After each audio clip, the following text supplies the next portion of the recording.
PCM TV is supported by Salient Systems, a world leader in video management security, and by Revolutionary Clinics, a medical dispensary where the patient comes first, and by Accounting Buds, your number one CPA specialist for the cannabis industry. Hi, Jimmy Young here, and I have to ask you, are you secure? If you're in the cannabis industry, you have to have security for your grow facility or dispensary. And we are so happy to welcome Salient Systems to our group of supporters. You get to call their rep. His name is Ben Shower at SalientSys.com. So don't even wait an hour. Call Ben Shower at 413-333-7974. All right, welcome to another live edition of The Green Rush. I'm Jimmy Young from Pro Cannabis Media. And I'm David Rabinovitz, his trusty sidekick.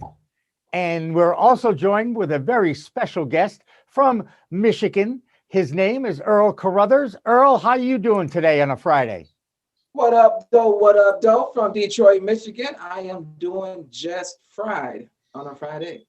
There you go. Well, that's good to know. And now we know everybody's microphone is on, and that's a good thing. We've got a great show ahead of us. We're all going to be talking about the business of cannabis. We have the heads of state business associations coming in from all different states, from Arizona and from New Jersey and from Massachusetts.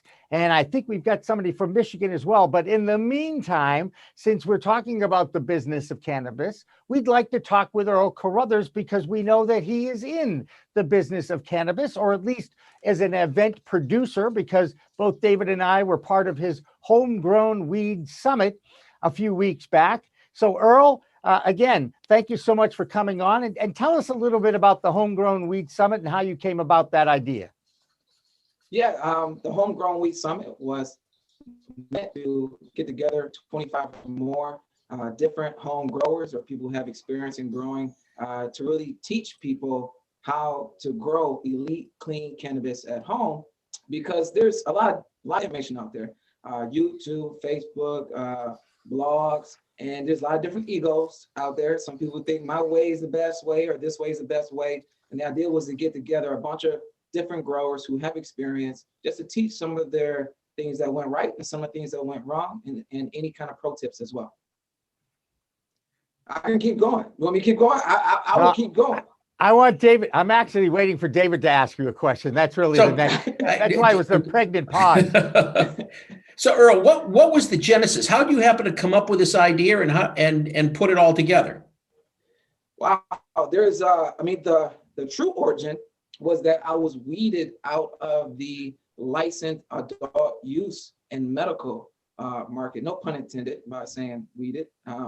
However, here in Michigan, we have what is called a caregiver center or caregiver model for medical use back in 2008. So as long as you really were a caregiver serving your patients, you were able to actually serve not just the 5 patients that you grow for, because in Michigan, you can grow for 5 patients, you can care for 5 patients, but who you could serve, there was a language in the medical law that said you could assist a patient. So if I grew more than what my 5 patients could consume, a lot of people opened up stores to serve other patients who did not have access to caregivers. And that's kind of how the organic Michigan market happened in Michigan. So people open up retail stores, people open up office clinics, and I was one of them. And then the cities came in and started regulating it, and then the state came in. And when the state came in, they came up with such high regulations as far as capital, as far as background checks, as far as real estate. I pretty much couldn't navigate those channels, even though I got to the board to actually apply for the license, ended up getting denied because of character, which was pretty ambiguous in itself. So nevertheless, the question came to, well, how can I actually participate in this market? How can I still have a business in cannabis, even though I'm not able to get a license? And then that's where the idea of getting into the education business came in. And because I was a caregiver and because I grew, I started looking at different problems in the market. And I felt like there's a lot of misinformation about growing cannabis. And I felt like people who grew cannabis at home, were not really being targeted. A lot of the conferences were for large commercial grows, BizCon, all the different major cannabis conferences that people go to, talk about 10,000 plant grows, 5,000 plant grows. But what if I just want to grow 4 plants? And where is that education? And where is that community? So that's where the Homegrown Summit came in, is me still trying to survive in this industry, in a business that I would not get rated. So, yeah. And it's interesting. We're immediately talking about home grow, because as we know, it's still federally illegal, and it's up to these legal states, which is now up to 16, thanks to Virginia this week. All that being said, every state has a different rule when it comes to home grow. And in fact, some states like New Jersey, you're not allowed to grow this plant at home. How restrictive is that if you really are trying to legitimize or legalize this product? It's got to be pretty frustrating, don't you think? Yes, it's huge. I mean, we're trying to undo the stigma. We're trying to restore cannabis as therapy. And this whole movement was meant to stop arrests, stop people getting prosecuted, stop people going to jail over this plant, and being allowed to have access to it. And growing at home is one of the key foremost points that allows safe access to cannabis. Because even though a market does say New Jersey comes along and they legalize cannabis, it could be 2, 3, 4, 5 years before anyone can even get access to cannabis. But if you allow home grows, that allow people to start experimenting, start growing. In a matter of 4 to 6 months, they can start getting access to the medicine or the therapy that they need. So yeah, it is frustrating when you do see states that do come along, but they're kind of missing the mark of allowing home grows, and mainly for access, mainly for affordability. And then even if a state does come up on board with licensing quick, it doesn't mean it's going to be in your area. There's certain cities that opt out, may have to drive 2, 3, 4 hours. So yeah, just being able to grow at home should be just by default in every state that actually legalizes for medical or adult use. Earl, this was the first year for the Home Grow Summit, correct? Yeah. This was first one. So how was the attendance? You satisfied with it? Yeah, More than you expected, or? Yeah, well, my ambitious goal was to get 4,000 attendees. Yep. We just had over 3,000. That's not bad. Yeah, it was great. And we had some challenges. There was a lot of FFT, first fucking time trying to put this together. I'll tell you that. However, we overcame it, and I do believe from here, I plan on doing a summit every 4 to 5 months. So right now, this homegrown summit was more about indoor, because it's a different monster growing indoor than it is, say, outdoor, right, or even growing in a greenhouse. So the idea is to continually have 3 to 4 different summits, teaching people how to grow cannabis and getting people together as a community, and not really keep fighting each other as far as who's the best grower, who's this. It's just, let's come together and let's all kind of come together and teach each other how to grow. So what? How many educational sessions did you have throughout the conference? So the goal was to get at least 25 different speakers to talk on the history of cannabis, or to advocate for cannabis, or to either teach on growing. And we actually had over 39. That's great. So out of those 39, which one would you say was the best? And of the best, who was the better presenter, Jimmy or me? I was going to say, that's kind of a question. I got to say, wow, the session about the history of cannabis with Jimmy and David was the best. But I mean, we had Ed Rosenthal is a freaking genius, man. You can't miss with Ed Rosenthal. And the amount of information that you just could not stump him with a question. I mean, the guy has this deep well of information there's a lot of different aspects into growing, and there's no way you really can understand it all. You really have to having different experts, because the industry is growing so fast, whether it's lighting, whether it's climate, whether it's getting seeds, whether it's about genetics, whether it's about different type of equipment.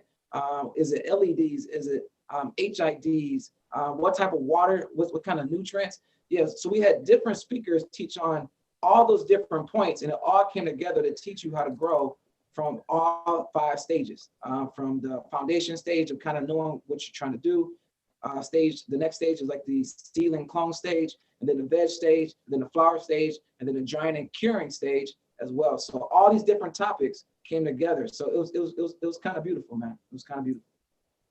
That's great. I mean, 39 when your target was 25 on the sessions is wonderful. Go ahead, Jimmy. You were going to ask something.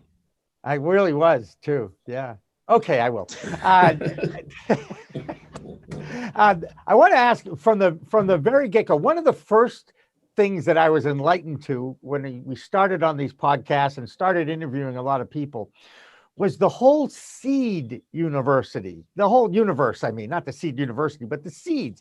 Where do you get the seeds? And then I find out that you can actually go on the internet and get seeds. And it seems to be a gray area. Did you have anybody talking about seeds as far as where you get them, how to get them, and what to pay for them? Yeah, we actually had a couple of different breeders, and some of these breeders actually owned seed companies. Milo, he was the originator of Big Buddha Cheese genetic.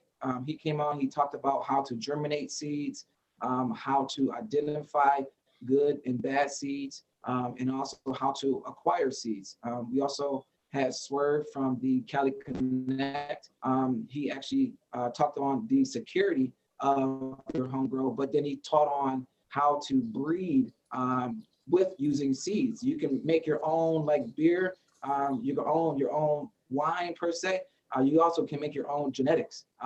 You can take a mother and a father, and just like the birds and the bees, put them together, and then you can cross them different ways. So, and then we also had DJ Short, the man who created Blueberry. He talked about, and he also has a seed company. So he gave tips on how to breed at home, and also gave the history of indica, sativa, and then ruderalis as well. So yeah, we talked a lot about the origin of seeds, and we also talked about clones.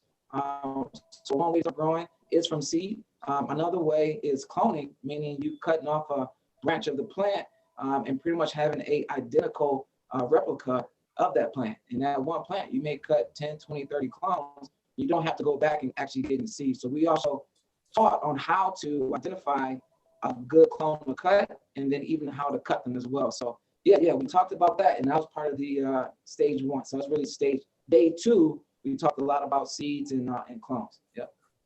One thing I did learn about seeds, when you germinate them, when you actually have the seed and you need to see them open up and sprout, right, is that Bounty, the quicker picker-upper, is the paper towel of choice among growers. Is that accurate? It is. The paper towel method is a very popular way to germinate seeds. There we go. One of the tips is to have it unbleached, unbleached paper towel. Unbleached Bounty paper towels, because the quicker picker-upper is the paper towel choice of germination. Those out there who enjoy growing their own. Okay, David, your turn. Look at David with some seeds. What you doing with those seeds, David? Yeah, but here's what you got to understand, Earl. I'm germinating them. These I'm really good at, but these are apple seeds. So, and I got a bunch of little apple trees that are about this tall growing now. I germinate them in here, just what you said with the paper towel, and then I got my egg crate, and then I transplant them into the egg crate. I think we should follow David's grow farm at some point, where we actually have him try and grow some female cannabis in his backyard or something. So, like that. Earl, about, I don't know, 2 months ago, I won on another show. I won a bag full of some sort of Hawaiian seed that is supposed to be really cool. Oaxacan. Well, here's what happened. I'm a very generous. I try to be a generous individual. There was somebody who was really disappointed he didn't get them, and he actually knows how to grow the plant, and I don't. So I gave him the seeds. He couldn't believe I gave him the seeds, and then I said, "Look, here's what you can do. Give me some clones." Yeah. So I saw, we were on a call about a week ago, and he was showing me the plants. They're up and running. He said, "You're gonna get a bag full of clones soon." So I may have to tune into your show just to see how to handle the clones, because then I'm going to have an apple tree and a pot plant, apple tree and a pot plant. Well, yeah, you probably start thinking that through, because when you get those clones, they're going to need a home. I know. if you're going to do that outdoor or if you're going to do that indoor, and we even talked about like how to choose a grow tent, because that could be complicated as well if you want to just grow in your spare room in your house. But that's awesome. Yeah, but the problem with growing in the house is sometimes you have a person who might own that house that is not yourself. So you have to be very careful about the aroma. And that seems to be an issue with outdoor growing. In fact, in Washington State, I know that there was either a lawsuit, or California, there was a lawsuit. There's always a lawsuit. But in particular, it had to do with the aroma of the plant. Is there any way, have you heard any way to actually grow aroma-free cannabis? It probably would not be called cannabis. It'd probably be some boo-boo cannabis. Unfortunately, the smell comes with it, and it's a lovely smell, but I get it. We actually had a session on how to control the odor of cannabis, but that was mainly for indoor. And you can do things such as using a carbon filter on the indoor. And that's part of the reason why people do grow indoor instead of outdoor, is you can mask and you can control the smell of it as well. So using like carbon filters, using a lot of airflow, using air purifiers. There's a lot of ways you can control the odor of that plant on the indoor. But when it comes to the outside, unless it's a greenhouse, when it's out there, usually in the last couple of weeks of harvesting, is usually the dankest. But you're right though. I mean, the smell is part of the reason why a lot of people have a lot of cases, a lot of robberies, and a lot of reasons why people do not grow is because of that smell. So, and that's probably one of the reasons why people choose to grow indoor instead of outdoor. And yet, I think I did hear you say you like the odor. Oh yeah, I mean it's, Kush is my cologne, man. I like that. That would, Earl, we could get a line of fragrance. We'll have your face on there and call it Kush is my cologne. I gotta say, I'm probably not the original. I think I heard that some other places as well, but there are like perfumes like strawberry cough, blueberry haze. You start to feel like, I mean, even I have that do not consume cannabis, but they like the smell of fresh cannabis. Not really burnt cannabis, but just if you're trimming or if you're harvesting, it's just that smell of cannabis. Or if you're cured and you pop open that jar, it's like different smell. It's like smelling different coffee. Some people don't drink coffee, but you like the smell of just the coffee beans and the different origins of the coffee beans. And cannabis really gets to that that nuance, to where you almost take a glass of wine and you sniff it. You can tell the different types. So Earl, before we're going to be, I can sense that we're going to be right up on 420 and it really fast. So, and before we hit that, I want to find out, when is the next one when's your next show? You said you're going to do one every 5 months. So. Yeah, every 4 months. So we're actually aiming for June. So right now, we gave out some surveys, trying to learn what was good, what didn't work, what tips, how can we improve to really help people. I mean, the goal here, if you attend this summit, is that you'll be able to walk away and take action to actually start growing. A lot of times when we listen to podcasts or go to grow shows, a lot of times we're kind of talking over people's heads, or sometimes you need visuals. And so the summit itself, the goal is to really break it down to where you can start growing from A to Z. And you can always master your skill. I mean, but at least you can get that first belt underneath you, and then master your way up to that black belt, and then always continually learning as well. So that's the one thing about the summit too, is to always master our skill. Just iron sharpen iron, and you never really know it all. And once you think you know it all, you really don't know anything. So yeah, that's the goal of the summit. So hopefully in June, in June 2021, will be the launch of the second summit. We're thinking about relaunching this indoor, just because the word did get out, but Facebook ads, because of cannabis, wouldn't allow us to, really get it out there as much. So we're really thinking about doing it the same summit one more time, and then going to greenhouse, and then going to outdoor as well. Great. Well, when you get it pinned down, let us know so we can push it a little bit for you around when we do our May shows. Awesome. I appreciate the 2 people that will find out about that when you guys do that. I appreciate it. Right. And I'm sure we'd be available for a repeat performance of the history, just in case you get that kind of feedback, right? We're offering to do him a favor, and he says, yeah, but nobody watches your show. No, that's right. I had to bust your boss. A little bit. No, All right. actually, I want to say thank you. You guys were my first interview, so you guys really came on and really helped the momentum and gave me some confidence. And you guys made me feel comfortable that I could actually pull this off and be a host of this summit. So definitely, I'm usually behind the scenes, never really on camera, and coming out doing this and being with you two as the first really session that I did. You guys really helped me out a lot. So I appreciate Excellent. it. All right. Well, Earl Carruthers from the homegrownweedsummit.com. That's where you can find out about it. He also has a podcast called the Cannabis Therapy Network. You can find that on YouTube. So Earl Carruthers, I so appreciate you joining us. It's been great to get to know you a little bit, and we will be here for you if you need us to fill some time for you. Okay? It's pretty simple.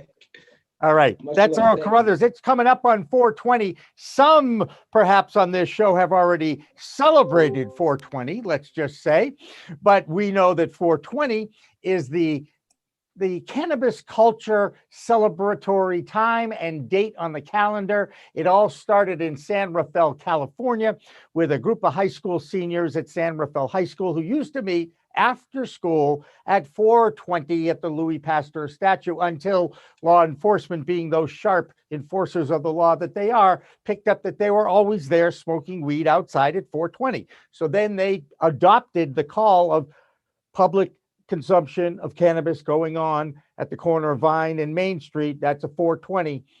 And that's how the cannabis culture kind of grabbed onto that and built it into a celebration.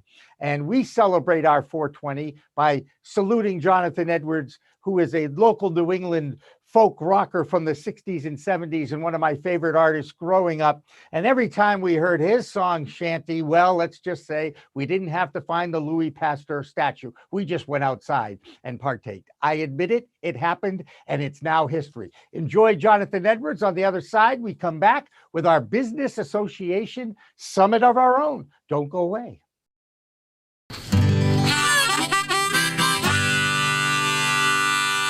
Yeah, this is a tune that I wrote back in 19... I've forgotten.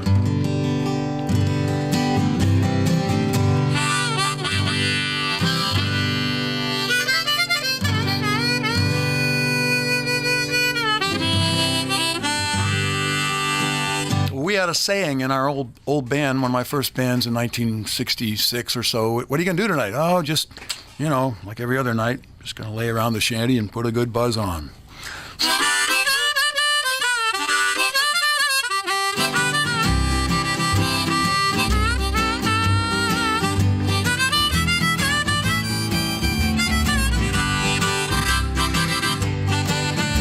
Gonna sit down in the kitchen, fix me something good to eat. Make my head a little high, make the whole day complete. Gonna lay around the shanty, oh mama, and put a good buzz on. Pass it to me, baby, pass it to me slow. We'll take time out to smile a little before you let her go. We're gonna lay around the shanty, oh mama, and put a good buzz on.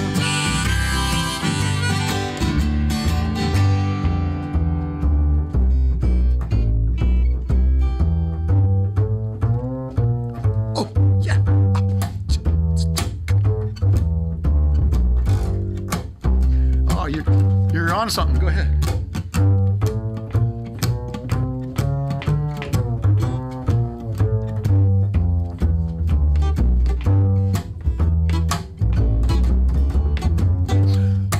Rick Brodsky, everybody.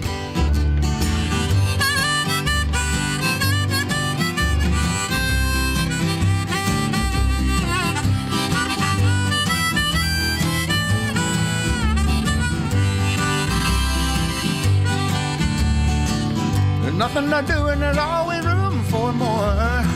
Fill it, light it, shut up and close that door, baby. We're gonna lay around the shanty, mama, and put a good buzz on. Take it, okay.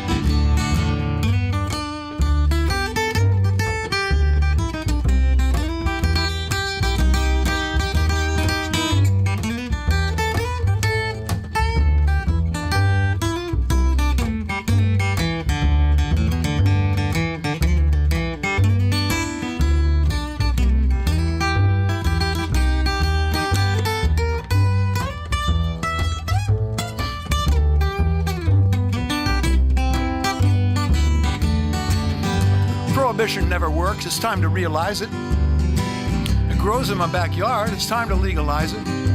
We're gonna lay around the shanty, mama, and put a good buzz on.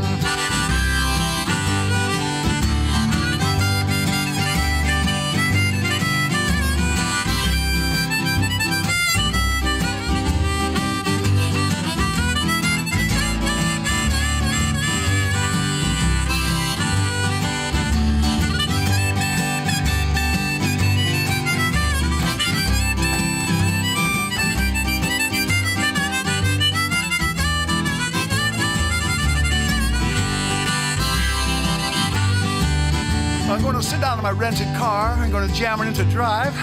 Gonna head on out and play at WSCA with Sean. I'm glad I'm alive. We're gonna lay around the shanty, mama, and put a good buzz on every night and day. We're gonna lay around the shanty, mama, and put a good buzz on.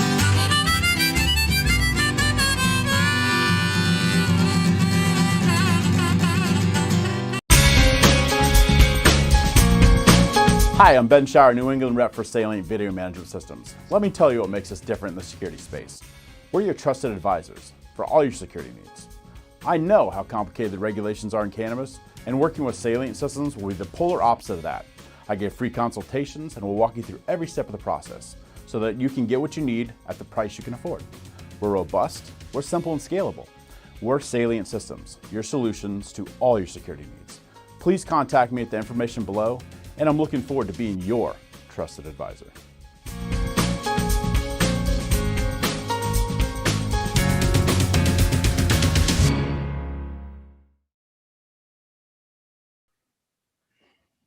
All right, welcome back to a Green Rush Live for a Friday afternoon, the business of cannabis. I'm Jimmy Young from Pro Cannabis Media, and I'm always joined by David Rabinovitz, his trusty sidekick.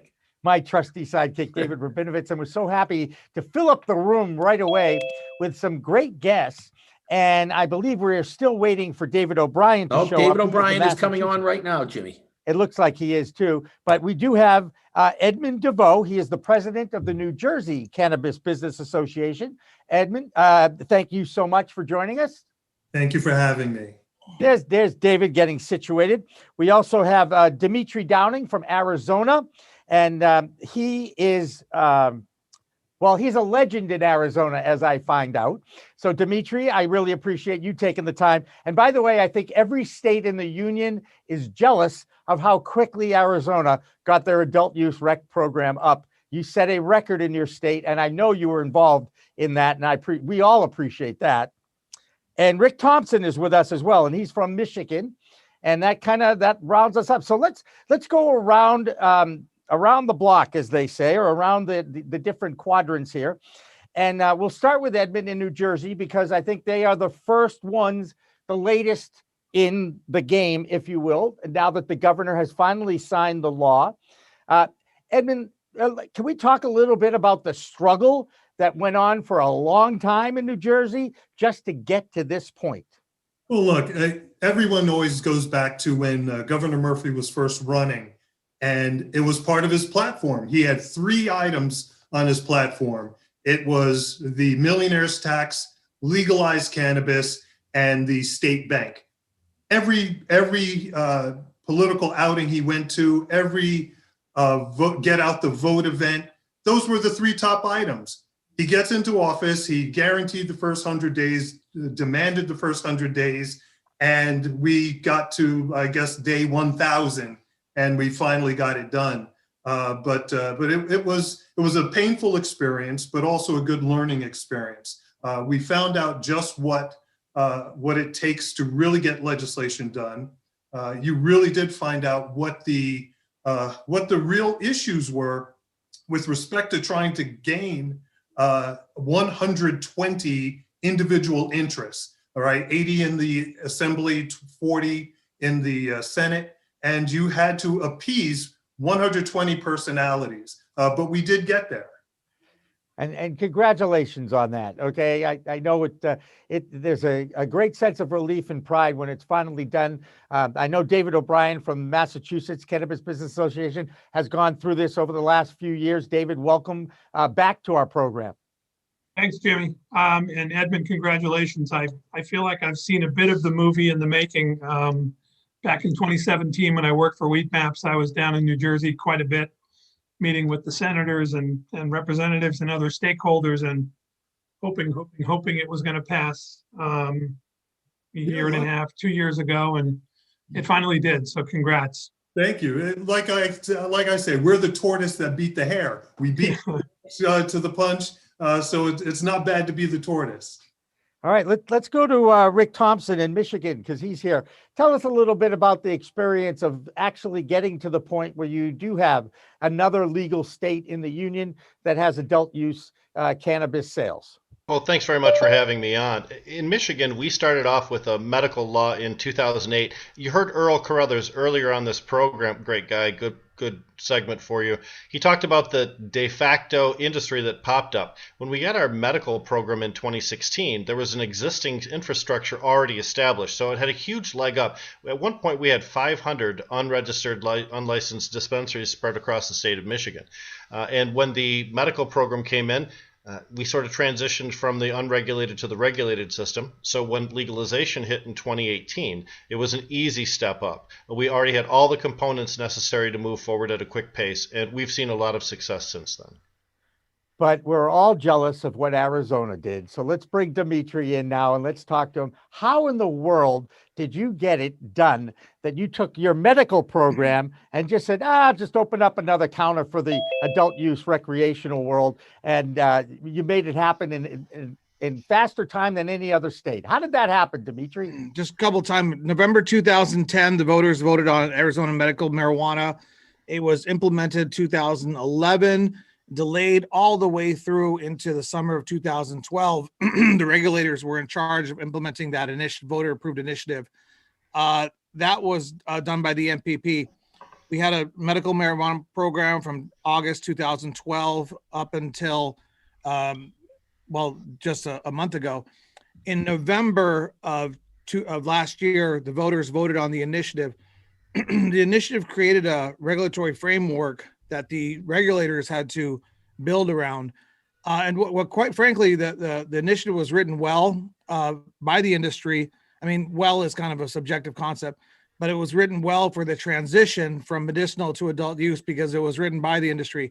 And it's a unique economic model. How do you transition from medicinal to adult use? Who's entitled? Who isn't entitled? That's a whole nother question. Well, when the industry takes charge of the situation, obviously the medicinal license is grandfathered right into adult use. Plus there's some other stuff happening as well. But what happened was in November it passed, and we're right in the middle of COVID. Our regulatory structure is controlled by DHS, Department of Health Services, which is also handling the COVID situation. So they're kind of busy. They made some choices, and all kudos to them, because they made some quick choices. They could have played politics, they could have delayed, and they pretty much implemented the whole program within 75 days, like a 40-minute sheet that needed to be filled out to switch from, maybe 2 hours, to switch from medicinal to adult use. There's some complications, there's some different cards and stuff, but it just happened so fast. And the regulators, the foresight to write the laws properly, and the regulators deserve all the credit. And places have been opening up since January 19th, and there's 2 opening up today. They're all, I shouldn't say opening up, switching over. Gotcha. Fantastic. David? Keep going, Jimmy. You're doing a wonderful job. He did it again, didn't he? All right. I want to ask about, everybody in this room understands that for the most part, the 90% of America recognize that cannabis has some medicinal value. Whether you go to the adult use dispensary or you have a medical card in your community, everybody recognizes that this product, this plant, definitely has medicinal components to it. And it certainly does look like there might be some reform at the federal level over the next period of time, let's just say. What I'd like to ask is, if your state recognizes that this has medicinal qualities, most states, pass medicinal before they go to the adult use rec. Why is home grow still an issue in certain states? And I'm going to start in New Jersey because they are the first state. I mean, I'm blown away that they do the whole rigmarole, and then nobody in the state can actually grow it. Edmund, how did that happen? It's interesting, and not to get too political. For as blue as New Jersey is, it's got a red streak a mile wide. It just tends to be a very conservative state. A lot of its principles are based in conservatism. So when we get into these matters of social policy and economic policy, they run into each other head to head. And so in this case, you look and you say, okay, well, why can't we get homegrown done? Yes, we've had a medical program for 10 years, woefully 12 licenses. That's a whole nother conversation. Right. But during this time, there were several advocates for homegrown, can't get it done. Why? The conservative nature of the state. Law enforcement had concerns about enforcement. So it's never about enabling, it's always about enforcement. You had even more liberal members of each caucus talking about, well, if you do it here, then what's to stop it from going there? And so again, 120 individuals trying to balance in a state. Think about it, top to bottom in 3.5 hours. You go from urban to suburban to rural. You go from a shore economy to an amusement economy or entertainment economy. And so the balancing act is treacherous. And that's why we really couldn't get it done. And David O'Brien, you get to the prize here, because I think Massachusetts actually did a great job by allowing 6 plants per adult, up to 2 adults per dwelling, up to 12 plants. And I just found out recently, Vermont, of all places, only allows 2 plants. So, David, first of all, the importance of home grow, especially for medical patients, right? Isn't that the argument? Well, I think it is. And I don't give credit to me, give credit to the advocates who were at the table when the ballot question was written. Right. They made sure Stephen Mandilli. I'll give Stephen Mandilli a shout out. Steve and others. Right. And the notion that industry and advocacy and patient communities can work together when they're building the train as it's running down the track. I think we're a pretty decent example of that. It's not perfect. We're still working out some of the finer points of how we do it here, including which I know we're going to get to the social equity and economic empowerment applicant categories that we care about as an association, as we care about as a state. But we on the home grow, I think we did pretty well. I don't know what other states are doing greater numbers per person for home grow. I think, back to Edmund's point, I think it's fear. And they think if they're going to legalize this, we're going to wipe out the illicit market overnight. Doesn't happen, won't happen. If you charge something, you grow something in an indoor cultivation facility that's tested and taxed and regulated, and you can still buy something on the illicit market that isn't any of those and therefore is probably cheaper, and that market existed first, that's competition. That's how it works. So let's go to Michigan to Rick Thompson. Rick, what is I'll admit I don't know the law in Michigan. What is the law in Michigan about home grow? Oh, we have 12 plants per adult, baby. Per adult. That's correct. Yes. So here's the important thing, though. What we're looking at is laws that are derived from legislative process or laws that are derived from ballot initiatives. Ballot initiatives like Dimitri was talking about, like David was talking about, when you have the right people writing those ballot initiatives, you get good programs that result from it. In Michigan, the MMFLA, which is our medical program, was initiated by the legislature, and all legislative product is a result of compromise. So it's never fully realized. It doesn't exactly express what the people are ready for at that particular time.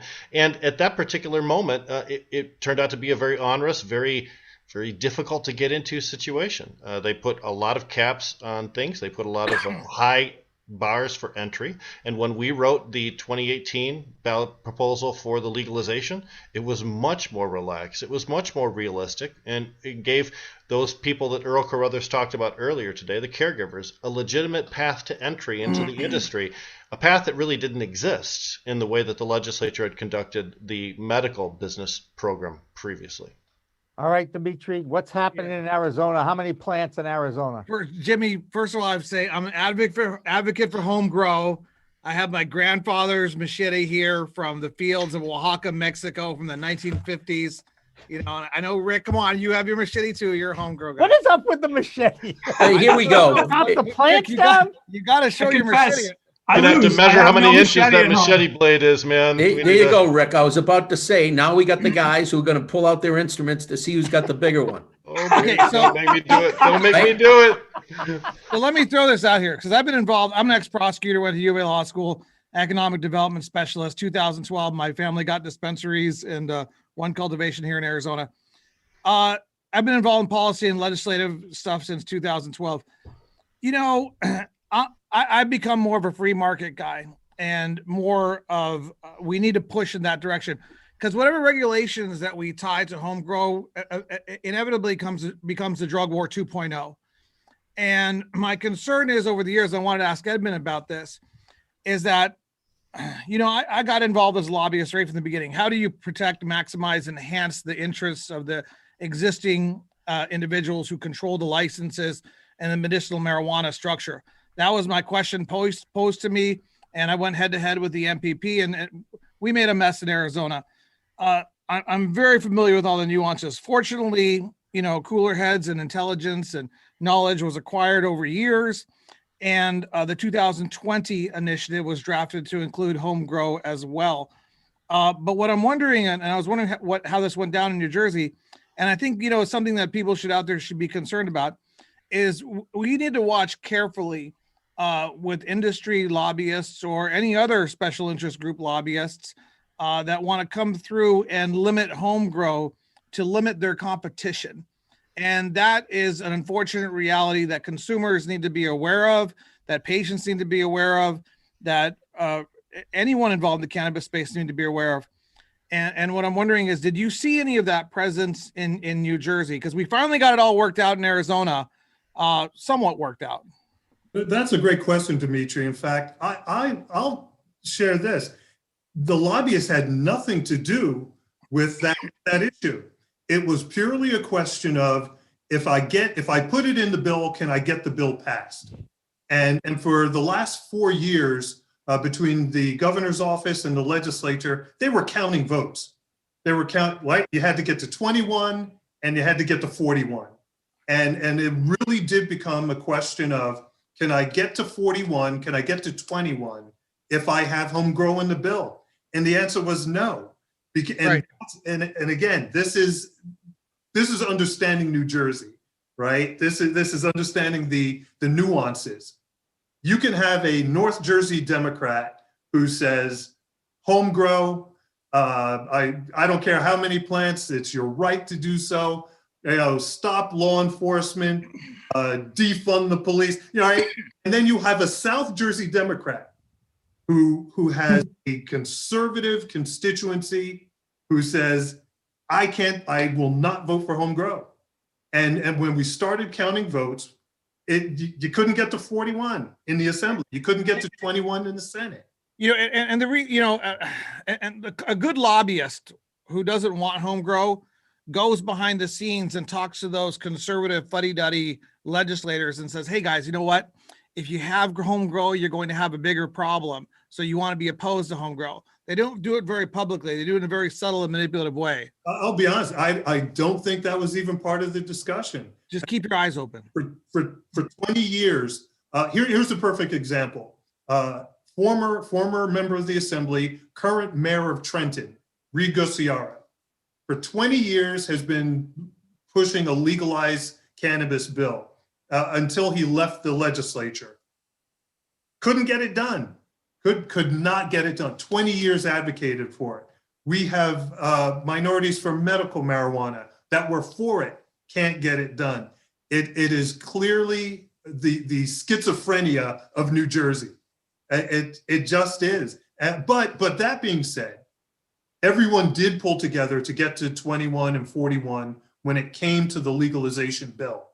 They did come up with a product. To quote Senator Nick Scutari, who was one of the prime sponsors and authored the bill, you don't throw away doing good for perfect. And that was his motto. And that's what everyone embraced. We're not going to do away with doing good, trying to achieve perfect.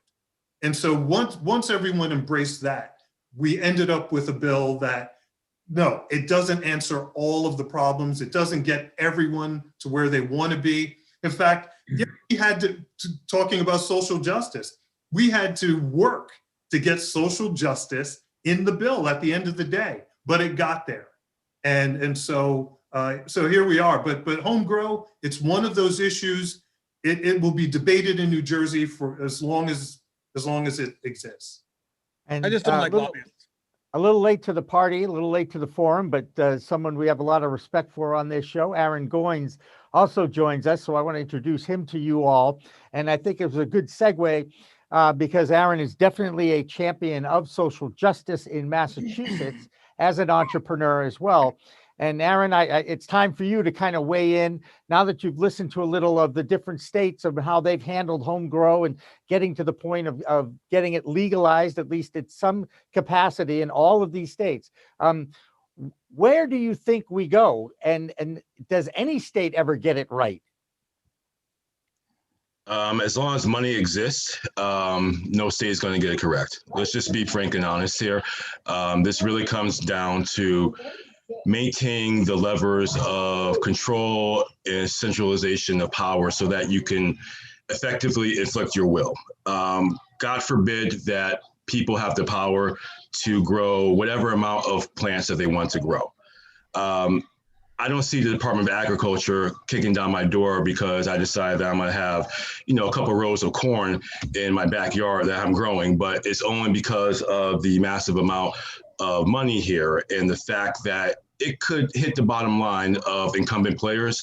That's really what this is going to come down to. And similar to what Edmund said, this is going to exist for as long as the state exists. The fundamental question is that people seem to actually not discuss in this is that growing is going to happen regardless of regulation or not. I live in a nice neighborhood. My neighbor grows. I won't tell you what his profession is. He's very well respected. He grows and he's over the legal limit. He does it in his basement. I actually walk over to his nice palatial estate there and I help him out. This is going to happen. So whether that we are so scared that it's going to affect the bottom line of especially the medical providers, the fact of the matter is, if you want to grow, you're going to grow.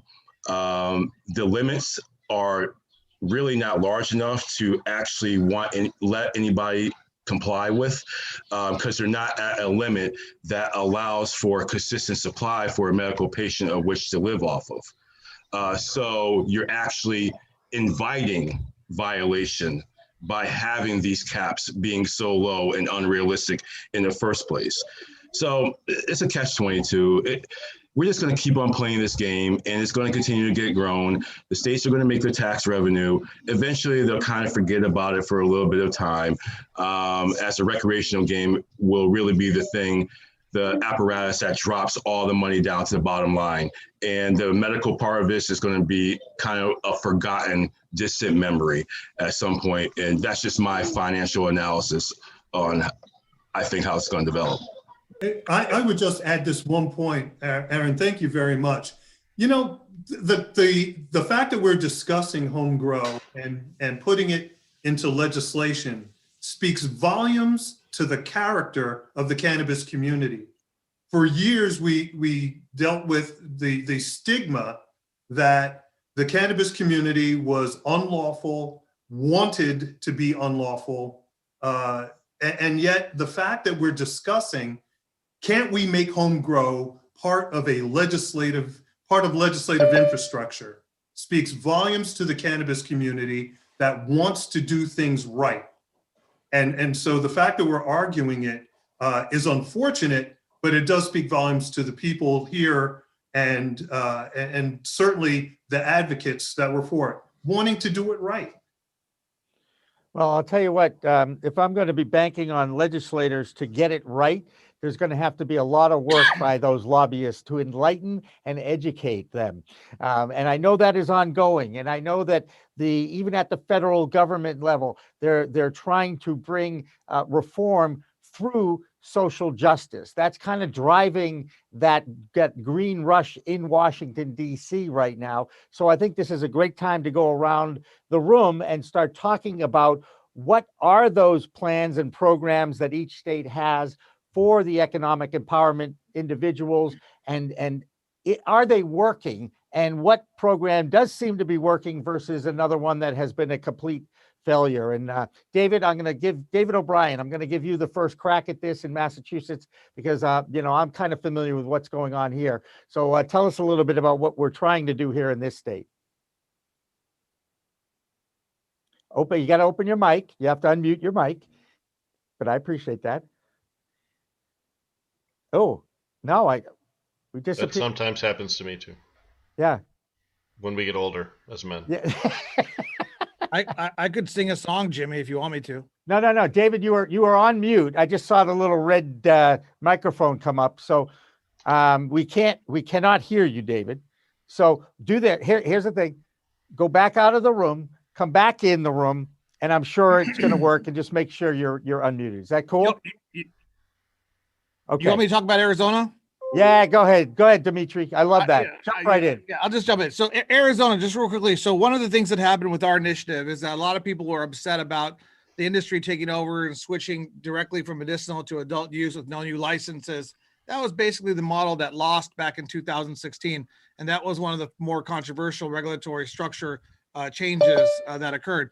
So 2018, there wasn't enough momentum to gather all the signatures. 2020, a compromise was made.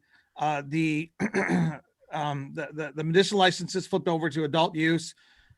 Some county, like 8 or 10 county backfill licenses are being allocated on March 9th. The applications are due.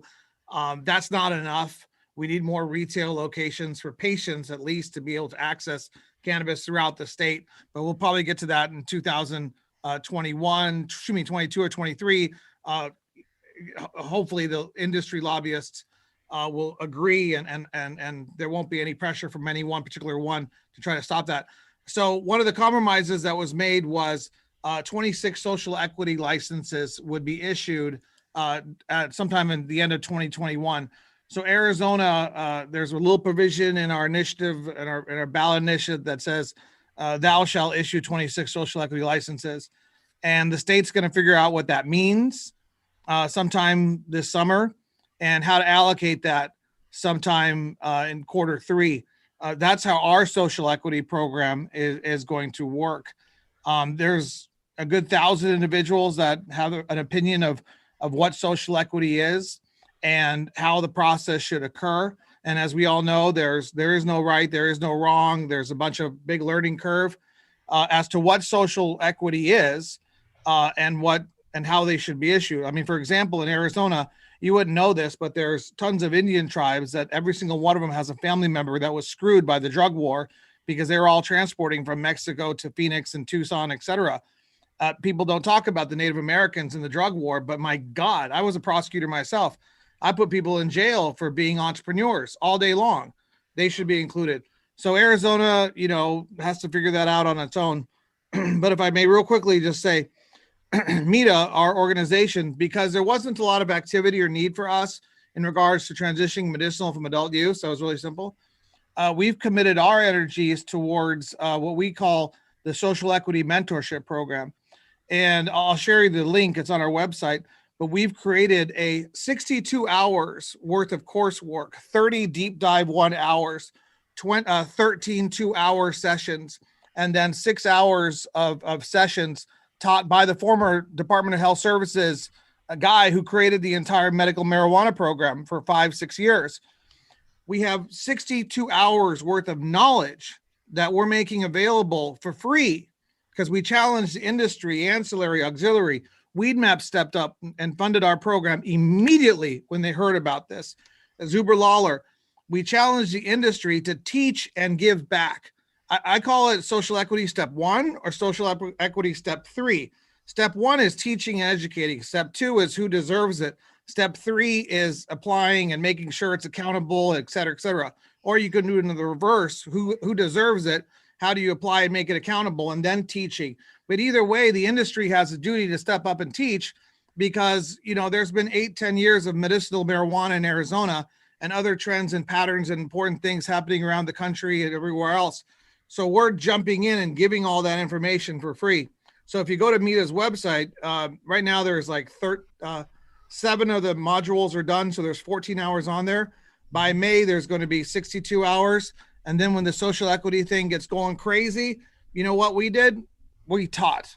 And that's a tremendous value. So I urge you guys, the NCIA is looking at sharing this. Actually, they're a participant.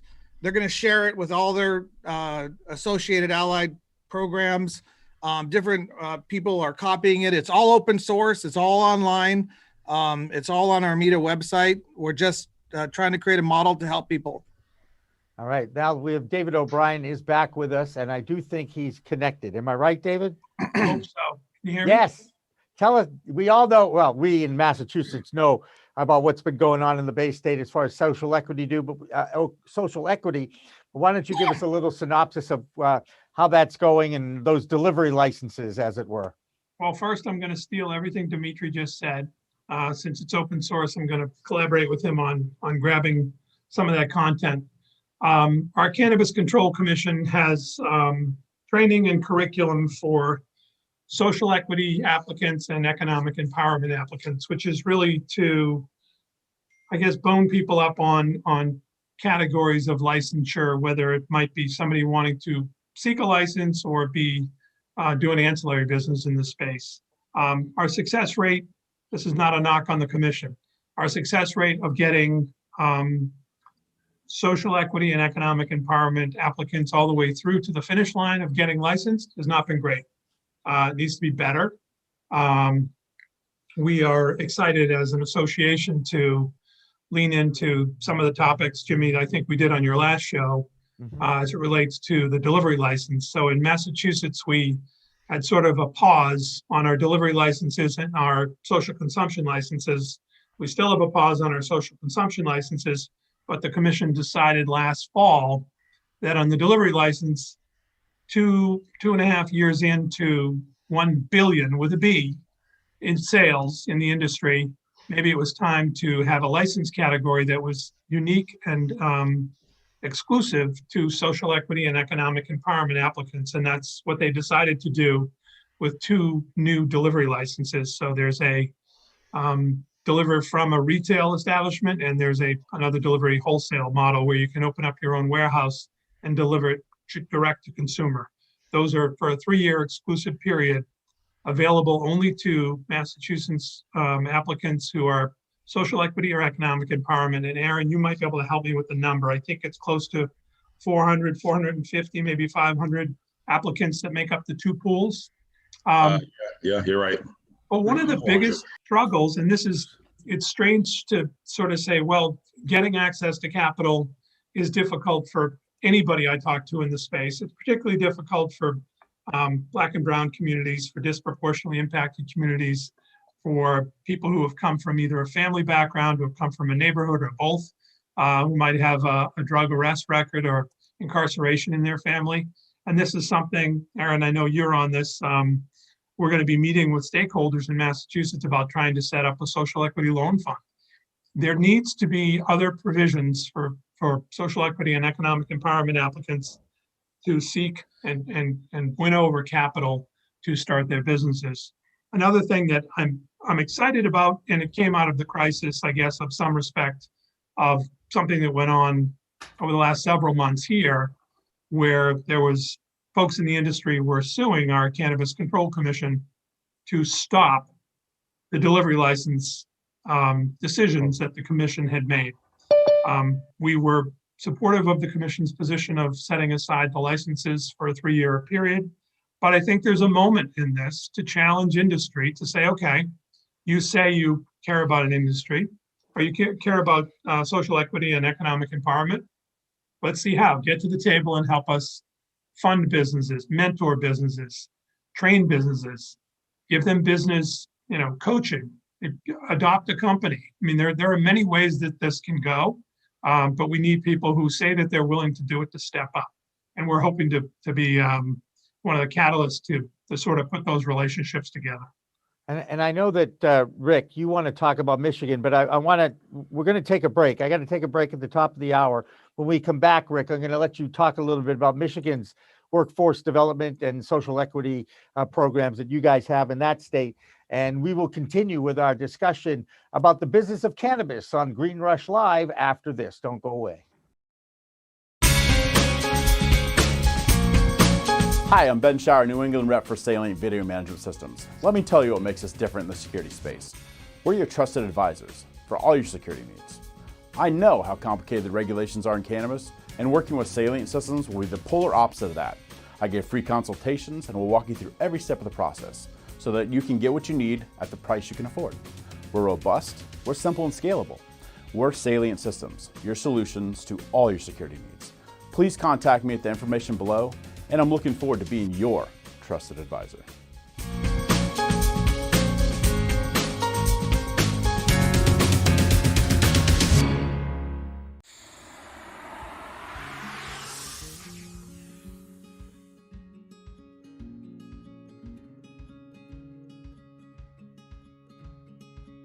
I really enjoy what I do. There's a couple different reasons for it.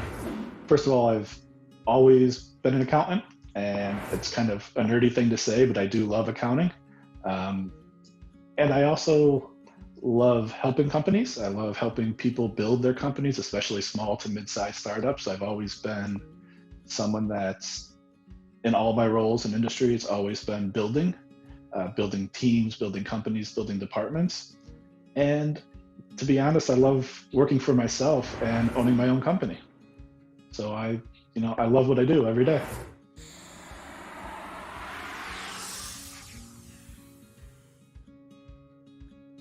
PCM TV is supported by Salient Systems, a world leader in video management security, and by Revolutionary Clinics, a medical dispensary where the patient comes first, and by Accounting Buds, your #1 CPA specialist for the cannabis industry.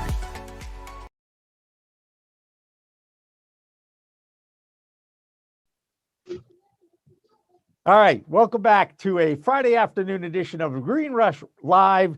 David Rabinovitz and myself, I'm Jimmy Young from Pro Cannabis Media. David is with us every Friday as well, and we have filled up our forum this afternoon with different state business associations, all focused around cannabis. Now, one in particular is Rick Thompson from the Cannabis Business Development Group out of Michigan. Rick, tell us what's going on in Michigan as far as social equity programs go.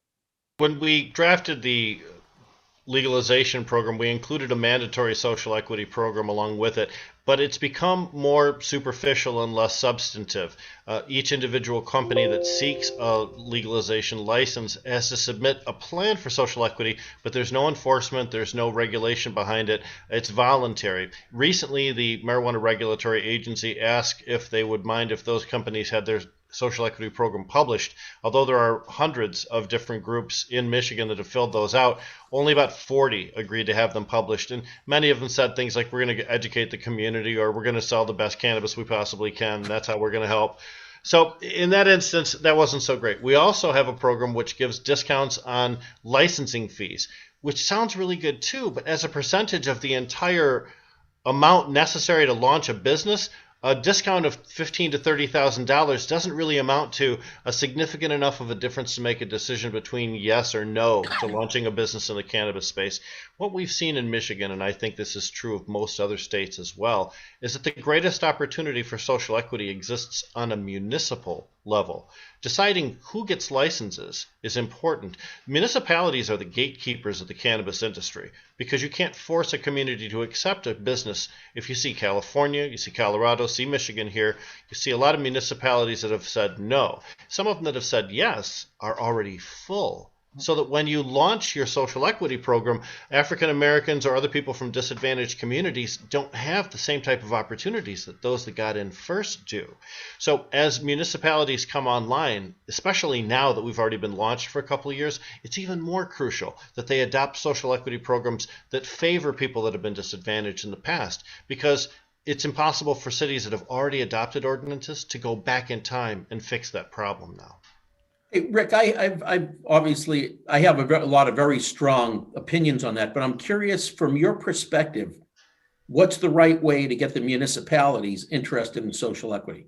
I'd like a Nobel Prize too. If I could come up with that, that would be. I'll be honest with you. Municipalities are typically, again, we talk about legislation being a product of compromise. Municipalities are the ultimate forums for compromise. A well-placed attorney, a well-placed advocate, or a lobbyist can really make the difference in a local community, whether they say yes or no. I've literally, and I'm not exaggerating, over my dozen years in the industry, I've spoken to hundreds of different communities here in the state of Michigan, and typically it's one or two very strong voices on a council that speaks against, which means there are several other people that could be convinced. So if you have an advocate that has the proper facts and also a success story from in-state that they can share, that tends to switch over municipalities faster than anything else. And if you can bring one of those city administrators from a place that's had a successful program, and when they speak directly, municipal manager to a municipal manager, when they have that kind of a dialogue, that makes a huge difference too. You have to speak the language of the city administrators, and most of us simply don't, because our lives don't require us to get into those areas. So having the expert testimony is unimpeachable. And David, it begins with empowering the municipalities too. Like in Arizona, there's the cities and counties have no control over the licensing. It's just basically, are you in a properly zoned place? All of the control is at the state level in Arizona. So, there's politicians and community members at every level of every jurisdiction that are interested in social equity. So if you want, or if you think the proper role is for the city to have that kind of control, then you need to empower them to give them that kind of control.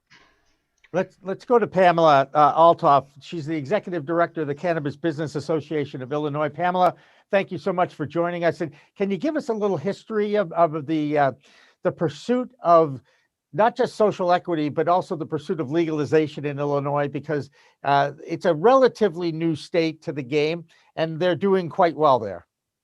We are. However, it was kind of an evolution from a medical cannabis program that was, I wouldn't say it was vibrant, but it was stable.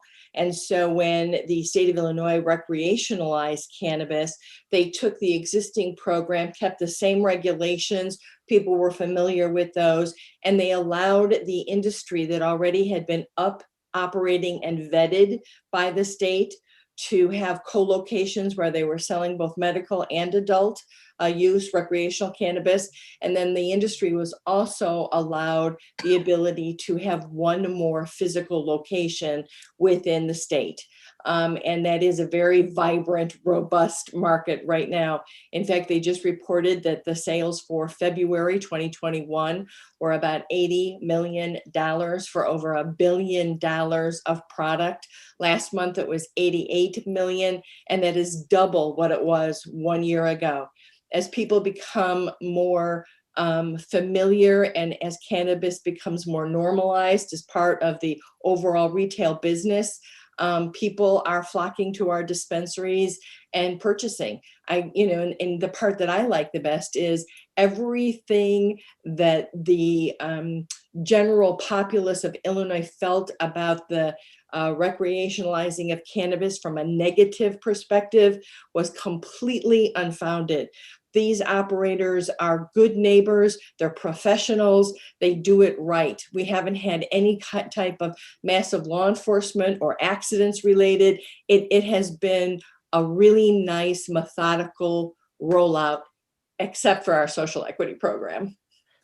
Well, do you want to get into that now a little bit, just to give Sure. us a little taste? Because I know it's been a bit of a struggle. It has. Unfortunately, January 1st was the day that you could apply. Social equity applicants which were defined by 3 criteria. They could apply January 1st applications with the idea that by May 1st, 2020, those licenses, 75 throughout the state of Illinois, designated regional areas, would be awarded. Unfortunately, comes COVID, and in March, the governor announced that there would be a delay to those awards. And when it occurred finally in September, we ran into significant lawsuit challenges, specifically really revolving around the unanticipated fallout that you had to have a perfect score.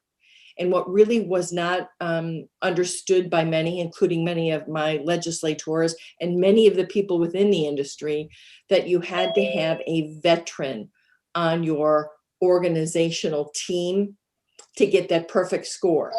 And so obviously that eliminated a whole host of people. So the end result was that we had 21 entities that achieved the availability of entering into a lottery for 75 license out of 700 applicants. Yeah. Only 21. Yeah. So that kind of was not the anticipated result. So we've run into some lawsuits. We're trying to work through all of those. I'm extraordinarily hopeful and very positive that this General Assembly, because we do need a statute to fix it, I'm absolutely positive that this General Assembly will resolve that issue and will be able to move forward.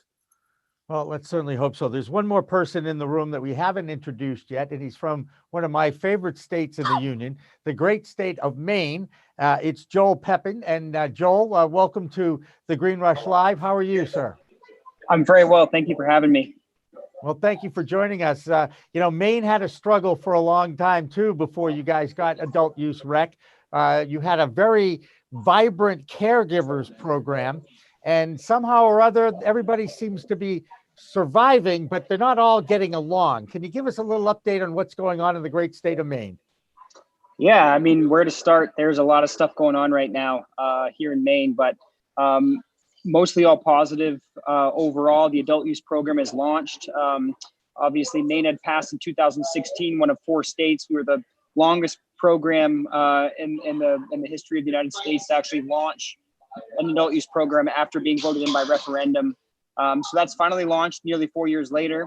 And it's an interesting dynamic. Maine's an opt-in state, like many other states from the municipal perspective. So for adult use businesses, municipalities have to opt into your license type, which we've seen in many other states. Medically, we have a very mature industry. We had 8 dispensaries licensed back in 2010, 2011, and caregivers also start out at that same time. So you've got a real mature medical caregiver industry. You've got a few thousand, I think there's between 2,000 and 3,000 caregiver storefronts in the state of Maine, medical storefronts. And at this point, we've got about, I believe it's 15, 16 adult use storefronts. So the adult use program is very much in its infancy, but it is picking up steam every single month. And then the big thing right now that's catching that's catching a lot of attention is the state's the Office of Marijuana Policy in Maine has proposed some new rules to the medical marijuana program. And basically these rules are attempting, from what we see, to bring the medical program in a bit more alignment with the adult use program in terms of tracking and hiring and operations plans, security measures. And there's a lot of small caregivers, rightfully so, that are concerned about the increased cost of doing business. So as short as I can, that's basically everything we got going on. That's good. Well done. And I tell you, you covered a lot of stuff there. There's a lot of different questions. And I think everyone in the room recognizes, and we've talked about the local municipality. And of course, in Massachusetts, that host community agreement is a prerequisite to even getting your license or applying for your license. What is the biggest, I'm going to go right around the room and ask everybody, what is the biggest challenge or barrier to entry for those who do want to get into the business and can't? Is it access to capital? Is it the host community agreement? All of the above, any of the above. Let's Edwin. Let's start with. Oh. Go ahead, David. You pick who. Go ahead. Let's start. We're going to start at the bottom down here with Aaron, because I don't think he's going to be able to stay with us till the top of the hour. So I want to make sure he gets some He Well, gets he his has- thoughts in there. He does have his FOD card, his friend of David. So we're going to we'll let it go. Go ahead, Aaron. The number one primary issue, and this is across all lines, whether you're a general applicant or social equity, but it's almost a regressive tax on social equity, is access to capital. I speak to every social equity applicant, and they always ask me the same question, Aaron, how do I get capital? I feel bad. I can't give them the answer. My wife and I are quite fortunate. She's a CPA. I worked on Wall Street for 12 years. I could call up 20 people right now who are worth over $10 million each. So it's not an issue for me. But if you're someone who grew up in a certain community, there's just not that many avenues for you to actually explore. And I know, hey, keep it down. Sorry. I love Zoom calls. No problem. No, Keep it real. Right. It's all right. Anyways, the point is that we have to get real authentic when we're going to start talking about access to capital. And if we're going to become serious about social equity, and I'm tired of just hearing the word social equity, I want to also hear inclusion added to that as well, then we're going to have to sit down and actually figure out how our qualified individuals, and the emphasis is on qualified, are going to get access to capital. And I'm not talking about this micro loan stuff of $50,000, because we all know good, damn and well, everybody on this call, I'm sorry, I'm getting very passionate right now, that $50,000 isn't going to buy you a lawyer in cannabis. And I'm sick and tired of the pasteurization and the fact that we sit here and we'll have a collective of CDA members, Commonwealth Dispensary Association members, who all of a sudden say that they now are pro-social equity because that's now the hip trend, sort of like having the new pet dog in Paris Hilton's purse, that we're now on board. And we're going to then put in $100,000 into a loan. And I'm speaking very specifically here, and David is also going to be part of this group. And that's exactly what I'm calling on right now. I'm not going to be a nice person in this meeting that we're going to have. We're not going to put in $100,000 each from the incumbent players into a social equity loan fund, give out $50,000 micro loans, and then tie them or handcuff them to supply agreements. That's not a loan. That is you trying to perpetuate your lever of power and control and your dominance as an incumbent player, so that you can make sure that you can maintain your flower and product market share and make sure that goes on to perpetuity within this insulated economy called Massachusetts marijuana. And that's just me being very frank and very honest, because as somebody who had to sit here and gone through this crap and going to the level that me and my wife had to go through to fight to get the delivery operator license, and all that is for opportunity for social equity participants to be able to run their own businesses independent without the hand of God, being Commonwealth Dispensary Association incumbent players, making sure that they have some sort of tithing giving to them every time that we want to get into the business.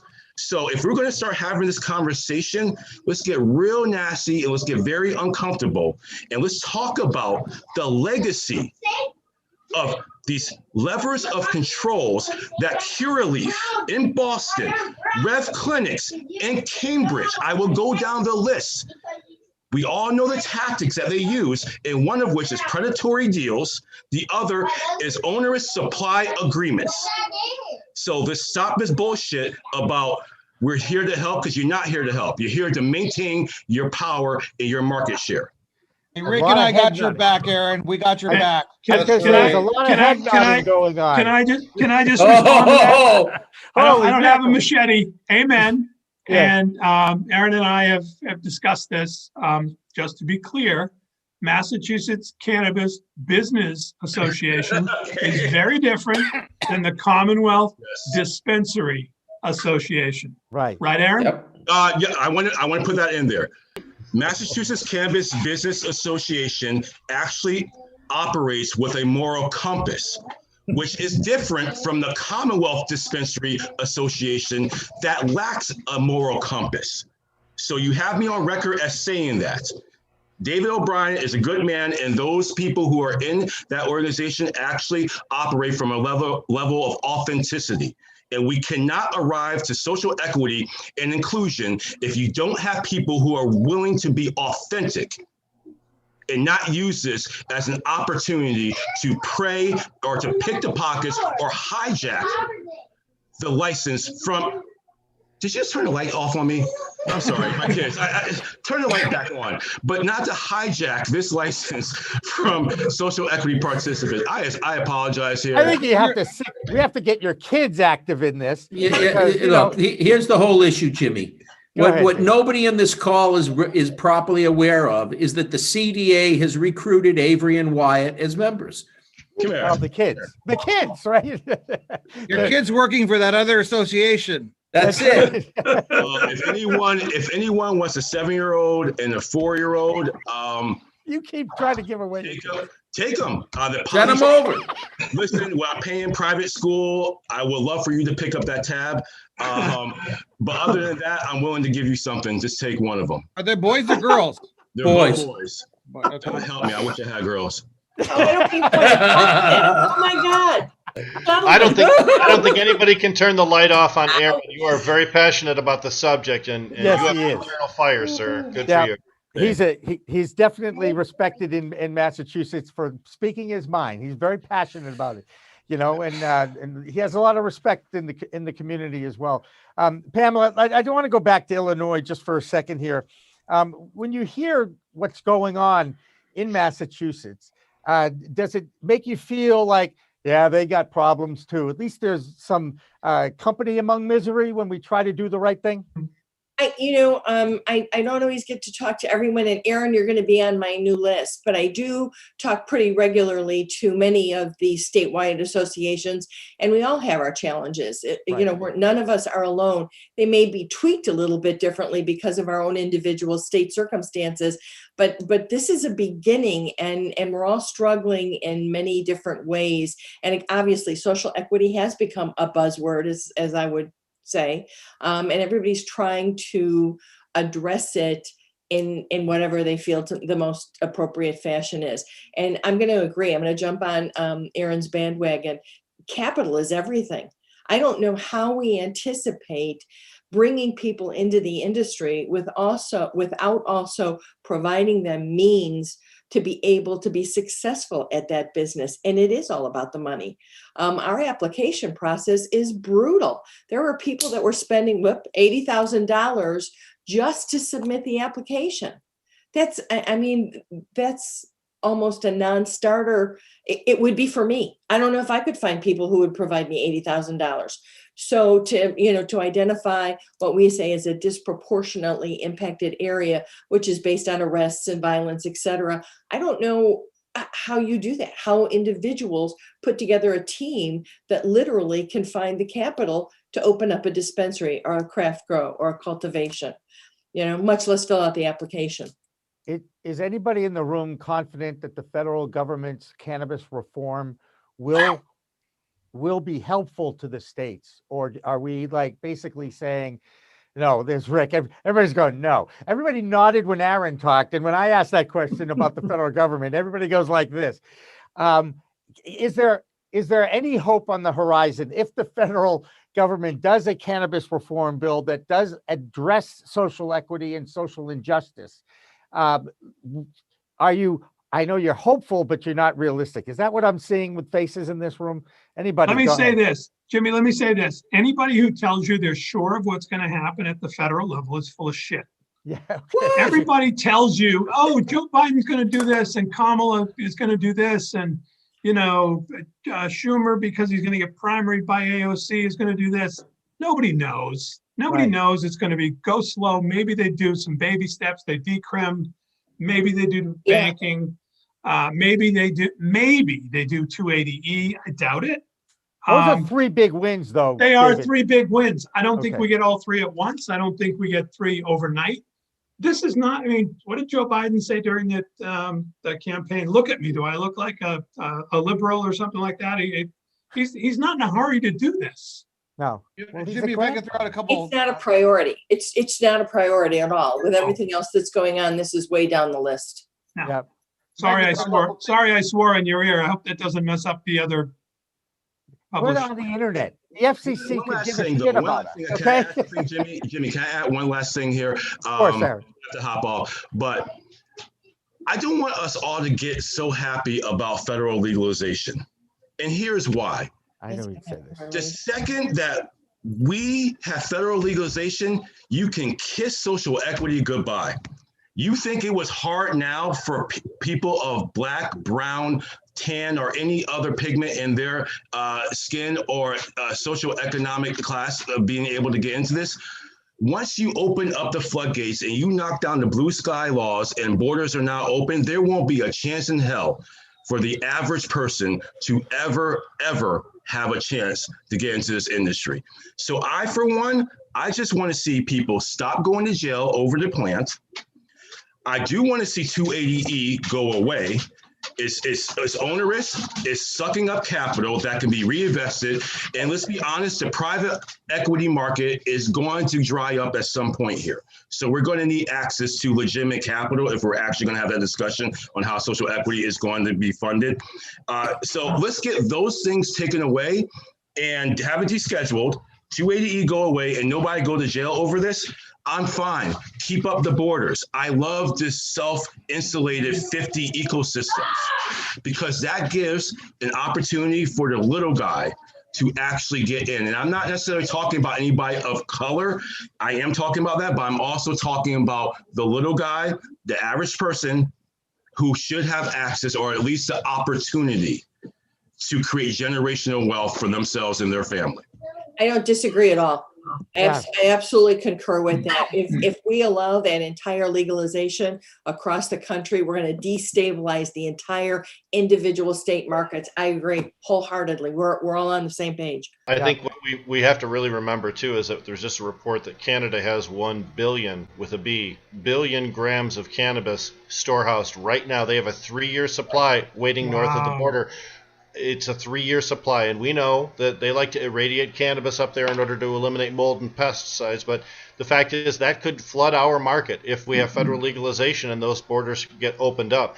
And they'll sell it at less than cost in order to get rid of it. That will completely destabilize every industry, especially states that border Canada like myself, states that are close to Canada like Illinois. You got Maine, give me a break, man. You guys, they can throw it across the river to get to Maine. So, the fact is we're a global player, whether we want to participate in the market or not. And when we make decisions on a federal level without that global viewpoint, we are going to become victims. Yeah. That's, There's a lot of interest at stake here, but don't forget Adam Smith, free markets, those are very important. And the cannabis consumer, the cannabis culture is all about freedom, and it's all about limiting the amount of government involvement. So I know there's special interests and there's competing interests and there's all sorts of aspects to these regulatory frameworks, state, federal, international. But at the bottom line, at the base is the consumer and competition. And I've actually found that the artificial barriers to entry, including limited licensing, are the most inhibiting thing possible for those who would just want a seed and a piece of dirt and to be able to grow it in their backyard and sell it at a farmer's market. So when we're talking about real social equity, when we're talking about justice, we need to keep pushing. And for the consumers and for the cannabis community, cannabis culture, we all are very cognizant of the interests that are colliding here to create these new regulatory structures, these new economic markets, et cetera. But don't forget, Adam Smith back in the 1600s, free market, the invisible hand, ultimately freedom and choice will lead to better things for the lowest common denominator, including the consumer. Just throwing that out there. Everybody throw things at me. I don't disagree with you, Dimitri. In fact, I think that's a point well taken. From the NJCBA, the New Jersey Cannabis Business Association standpoint, look, it really is about creating a commerce or an economy. And to that point, I think Aaron is 100% right. If you go with federal legalization, I think the history will prove itself correct. Businesses in the Northeast will fail because it will be produced cheaper in the South. And once New Jersey has to compete with right to work states and low tax states, we are doomed. So that not only gives me the conversation about, hey, let's be cautious about how we tax the product in New Jersey, but clearly the costs associated with doing business in the North versus doing business in the South, somehow we do have to protect our borders, if you will, from with respect to commerce. The other thing I just want to digress on briefly, Aaron, you were speaking to my heart because in New Jersey, I have railed against a Senate bill in New Jersey that actually allows either an individual or individuals to invest in up to 10 minority licenses, not only invest, and it's a loan, but they also get equity in the company. How do you get both? In fact, when I was telling the legislators that I am opposed to this bill, not only on the loan aspect, because predatory lending is clearly a challenge, but then you get equity, up to 40% equity in the business. I said it's like Bugs Bunny math. One for me, two for you, 1, 2 for me. And I said, that's what we're looking at. So this is a bill I'm railing against. And sure enough, a multi-state operator is testifying each and every time on behalf of the bill. And they're pushing for this bill saying, oh, but we've created a fund. And it takes them a half an hour to get to say, yes, it's a loan. They always say, well, we've created a fund. Half hour later, okay, yeah, Ed, it's a loan. Enough already. We are on the verge of 21st century sharecropping. We're going to hold people up. We're going to tell people, oh, yeah, I'll help you stand up your business, but I'm going to get such a big piece of it, you'll never get out from under the rock. You will go from a 15-year mortgage to a 30-year mortgage, and I'm not having it. So from a commerce standpoint, thank you for bringing that up. I really appreciated your comments because this is exactly what I'm. And the fact that you have individuals and companies using the minority community, disenfranchised communities as the fodder. Whoa, we're doing it because of you. We're doing it because of you. We're here to help you. Enough of that. I think it's disingenuous. I'm fighting it in New Jersey. In fact, I'll stop at this point, or with this point. Why aren't we rewarding cooperative behavior? Why are we looking at rewarding loans and loan programs, and we're not rewarding if David and I want to get together and spur business in a community, why don't we get rewarded with a lower cost of product, reduce our tax on the product? If he and I can get together, or Pamela and I can get together, and we can afford that 2,500 square feet, which is the minimum for a micro license, our attempt at social equity, and we get 2,500 square feet in a micro license, if we can scrape up that money, why not reward us as opposed to challenging us with a loan program where somebody is going to get hijacked? 21st century sharecropping, and it's horrific. And I just want to jump out. We proposed something similar in a lower tax rate, or again, 2 years of not having to pay payroll taxes, or something, something that was of a benefit. And I'm going to tell you, crickets, absolute crickets. Didn't hear a word. Yeah, and we've got to reward positive behavior. We've got to enable and reward, not enforce. And I think that many of our communities have gotten jammed up because we look at enforcement, right? People question the laws because there's not enough enforcement in it. It's not about enforcement. It's about enabling. Well, the worst cannabis players in our industry will cloak themselves in the garb of social equity in order to erase the evils of their past. And they will continue to use the predatory loan type situations we talked about, forced equity, in order to, appear to be benevolent while really just driving the dagger into the back of the Black community once again, which has been the problem for decades. Well, the question you have to ask is, when you feel like you got a deal being slid across the table, it doesn't make you feel good, ask to switch seats. How do you like this deal now? Right. Would you take it? Would you take this deal? Would you take it? Exactly. Oh, yeah, I'd take it. Okay. Then let's flip the script and rewrite the terms. Right. Wow.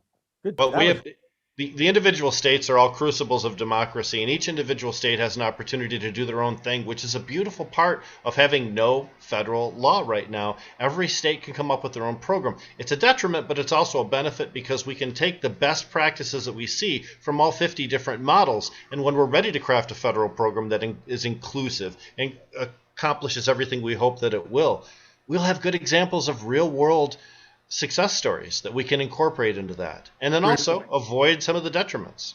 Can I also ask, just while I have you all here in front of me, and also, that funnel of information, we need to make sure that we all stand together when it gets to that particular point at the federal level and they start crafting.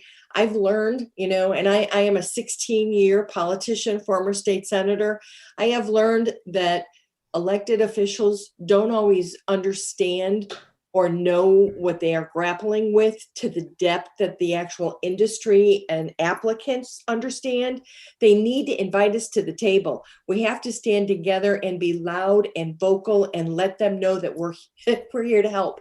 We're here to assist in the crafting of that. Otherwise, we're going to get screwed at that level too.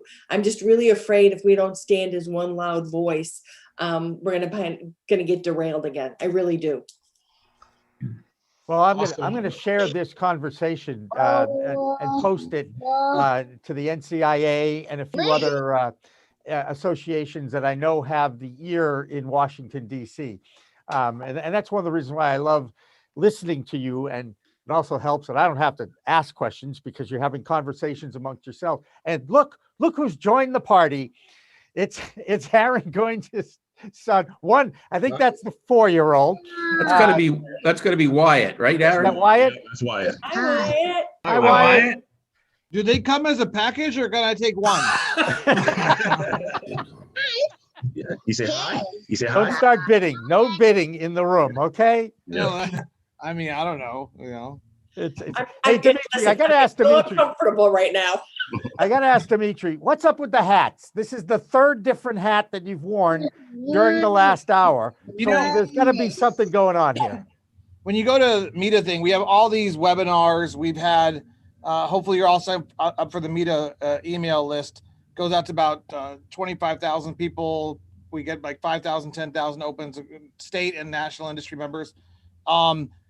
We have a studio here.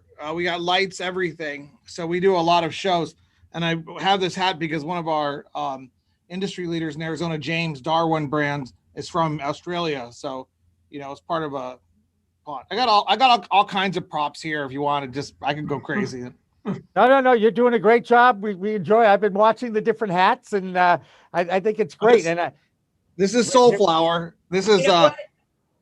I'm just a little irritated. If I realized that we were all supposed to bring our swag, I would have done that. I just have my husband's company on me. That's, I reward my own swag. No, I'll always bring a swag. You should see my collection of screens that I have behind me. I'll flip through them as you guys talk. Oh, of course.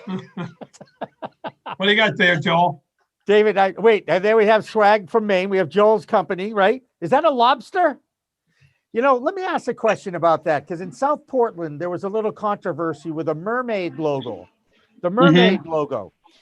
You guys know state regulations talk about no logos that can be cartoon characters or be appealing to young people, to kids. What's your feeling about that? And is a mermaid too appealing to kids? Joel, what was your opinion about that? I mean, I understand the state law as well. And I also understand where Scott Howard and the Seaweed Company is coming from. And where do you draw the line? And I think there could be arguments made on both sides. And for me, it's a wild thing. I'm sitting in Bozeman, Montana right now. Just started a vacation today. Drove to Logan Airport yesterday, and there's giant billboards right in front of everybody, right? And up in Maine, we're worried about a mermaid, right? And I think one of the arguments was there was a regulator who showed it to some younger children at home, and do you recognize this? And I think the answer was yes. And I think that was some of the controversy, that this is where the whole snafu came from. So let's go back to the billboards. You know, there was a lawsuit, I believe, in California recently, the Sacramento area. But here's the thing, everybody, and Aaron, I know has to run, but he's got his hands full. Let's face it, guys. To me, this is a great opportunity for parents to actually have discussions with their children about cannabis, about alcohol, about sex, okay, about caffeine. This is right. Right, exactly. But I think we have worried about these things for so long, and we're protecting the children. And all I can tell you is in Europe, right? Everybody knows this. There's less alcoholism in Europe because parents introduce alcohol to their children at an early age and talk to them about using it responsibly. It's what we preach here all the time on all of our shows. So I guess my question is, if the billboard is in your face, and Joel, you were 100% right. In fact, it was either Weed Maps or Rev Clinics, or I know that Holyoke Cannabis has one now out on Route 91 in Massachusetts. What is it about that message? Is it more like, hey, the stigma is coming down, or is it like this is an opportunity to talk about it with your children? What is your feeling about some of these regulations and stipulations as far as doing marketing for the business? Who wants to go here? Who wants to talk about this subject? Because I'm really interested to hear. Dimitri, you're always my go-to guy. No, I was just flipping through. Come on, I was just having fun. Sorry, I didn't interrupt. That's okay. You definitely got my attention again. So, do they allow billboards in Arizona? First of all, for an advertising and marketing for the industry. Yeah, I mean, obviously, they do allow billboards in Arizona, and that's been one of the biggest forms of advertising over the last 8 years. So, yes. And that's one of the big fights right now at the legislature is marketing and advertising, and that's what they're trying to regulate. But in Arizona, we have the Voter Protection Act. It's one of the reasons why it makes Arizona such a great investment. The licenses are selling between $15 and $20 million right now. If you gave me a suitcase with $16 million cash, I'd have trouble getting you a license, which also makes them very good negotiable instruments for social equity applicants, because they can leverage against that if they want to borrow money towards their license. But that's a whole nother subject. I forgot what I was going to say. Sorry. That's all right. I want to go to Ed. Ed, what's the New Jersey rules about billboards, Edmund? Right now we're in the throes of, we've just seated our Cannabis Regulatory Commission, our CRC.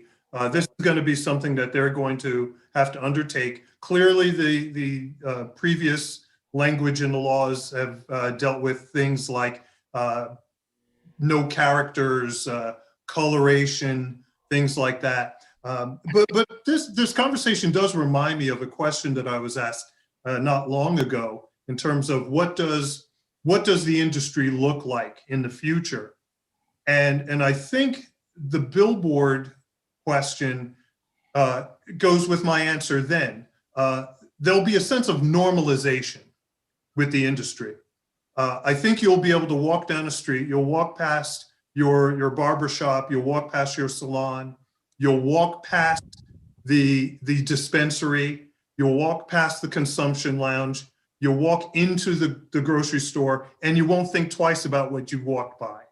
I think there'll be a sense of normalization at some point where you'll see a lawyer billboard, you'll see a billboard about, the end of the world is coming. You'll see a billboard about a dispensary, and you won't think twice about it. Well, we all hope we get there, Edmund. I think it's interesting in Massachusetts, and David, you know this about Northampton. Their mayor has passed on the local impact fees because he finally has accepted the fact that I want to treat this just like every other business. It was beautiful to hear that. in one community in Massachusetts. That's one. Right, We have David. we have 350 more to go, but we have an event coming up on that, on the reintroduction of that legislation. So we are still fighting that fight. And I just want to point out too, don't forget, as we get to that normalization, what we're fighting. We're fighting 30 years of kids in school being taught that cannabis is a gateway drug to name whatever it is, heroin, cocaine, blah, blah. And so, you know, we really are starting behind, way behind what I think any other normal new industry has to face. Right. So I just, you know, bring that to the attention of everyone too. Undoing what has been part of this now for 80 years is the biggest challenge. And being a media person, guys, I rail about this all the time. You don't hear any public service announcements about the benefits of this plant, do you? Never do you hear this. You hear about the dangers, about abusing it, or that sort of thing, but where are the stories? And every one of us in this room has heard these stories. Cannabis has saved my life. Cannabis has changed my life.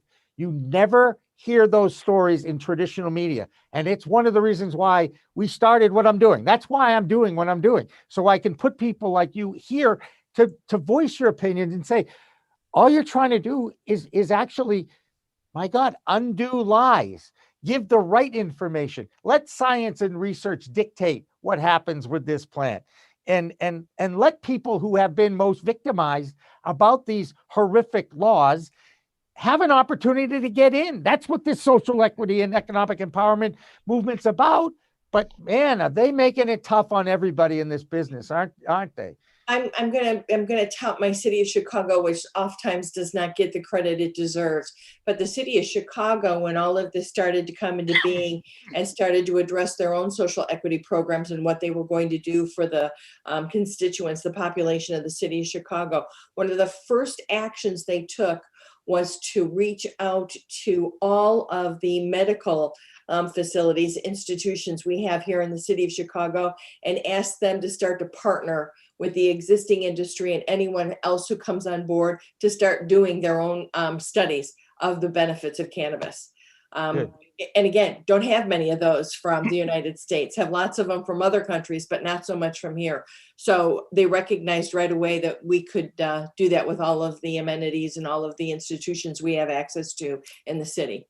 Yeah, as long as we preach responsible use of this product, to me, that is the message that needs to be shared with the public. And as far as the kids go, let's face it, guys, during the era of DARE, the kids still knew more about weed than the parents did. Okay, come on. I mean, Edmund, you're nodding. I mean, yeah, you know, in fact, in New Jersey, if you've been following, in order for the governor to have signed the legalization bill, I know this right. For cleanup bills, and cleanup bills essentially were how do we deal with underage use? How do we deal with underage possession, those under 21? And what ended up getting to his desk, and he ended up signing 3 bills. One was the legalization framework, teeing up the CRC. And then the other 2 bills dealt with underage possession of cannabis, and one was underage possession of alcohol.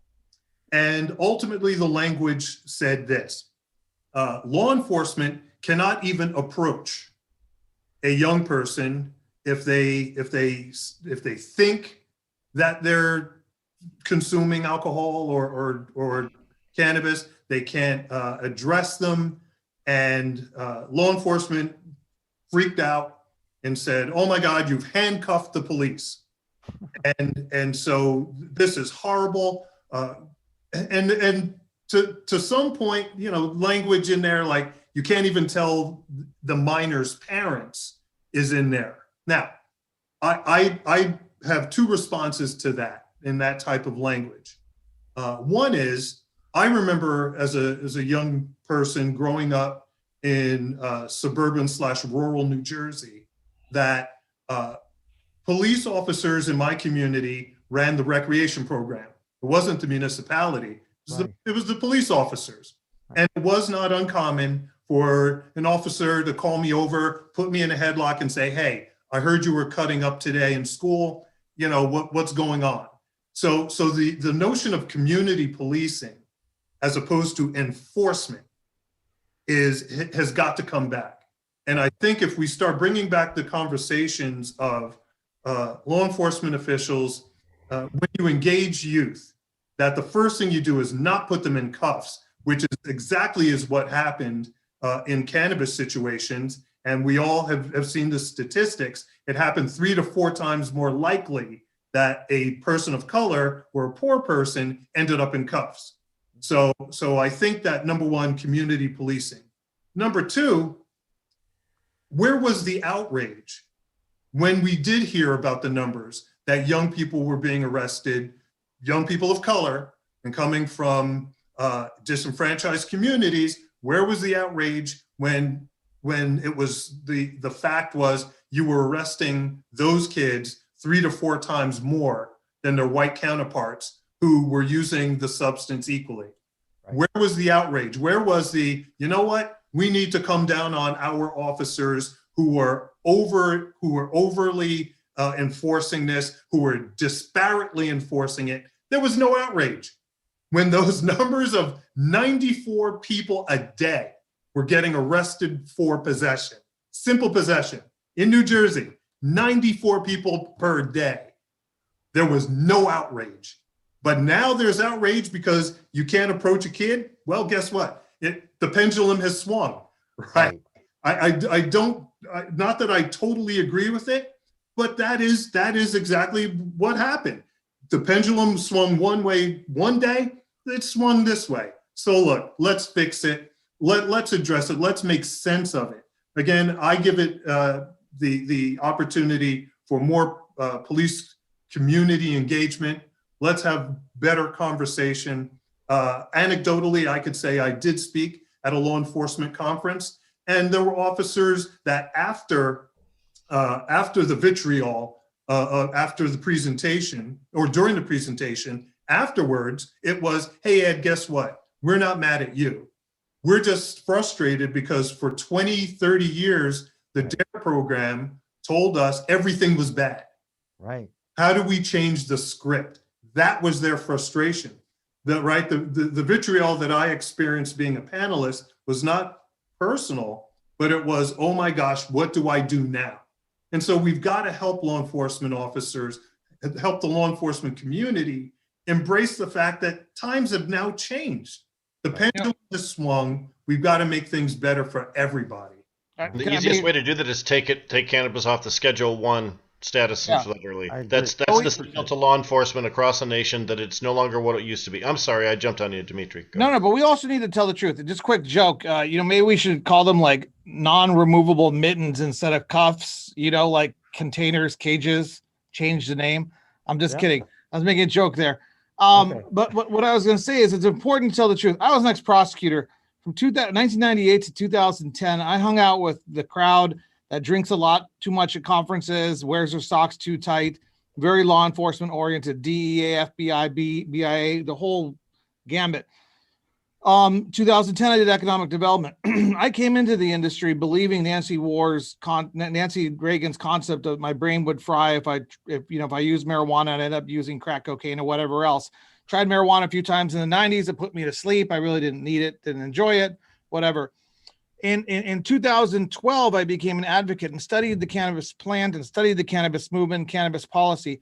And after 3 years of working with individuals, thousands of individuals in Arizona who consume cannabis regularly and who are much more detail-oriented, much harder workers, much more able to write dissertations, edit magazines, it blew my mind, the therapeutic aspect of the cannabis plant and how it used responsibly is something that people use. Like you use coffee, they use cannabis to balance their lifestyle. But we don't recreate with coffee. We don't recreate with food. We shouldn't recreate with alcohol, and we shouldn't recreate with cannabis. So when you have that conversation with these fuddy-duddy types and you explain to them, hey, you use coffee, it picks you up. You use cannabis, it does this and does some different things to different people. And we're still studying the science and we're getting that all adjusted. But it's just a simple herbal remedy that people can use for therapeutic value to balance themselves out. Why shouldn't everybody have access to it? And if you avoid the concept of recreation, that's what we call it adult use in Arizona, and we're kind of a red state. But if Right. you avoid the concept of recreational and the phrase recreational, it's adult use, it's therapeutic, and it's certainly medicinal, and so if you have the conversation in an honest way, I find that at least in our slightly Republican world of Arizona, we won by 60% here. Right. Right. That's right. And again, if you appeal to the wellness community, a lot of people feel much more comfortable talking about it as a wellness product rather than a drug. I talk about it as a plant medicine. I understand plant diets are superior to the diet that I'm on. I'm not going to change my diet just because I don't want to eat plants. I don't mind smoking them, but I'm not going to eat them. But I understand that there are benefits to this. And it's that message that I think is being missed by a lot of people. I do want to go around the room one more time before we say goodnight for this show, and just get what is the one thing about cannabis that you learned during your time getting to know the plant that surprised you about it. And David O'Brien, I'm going to start with you.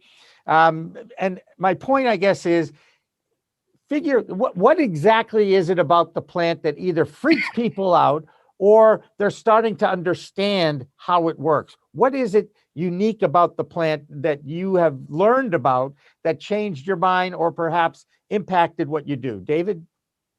I think it is still the fear that people have because they believed the invented hype of the war on drugs.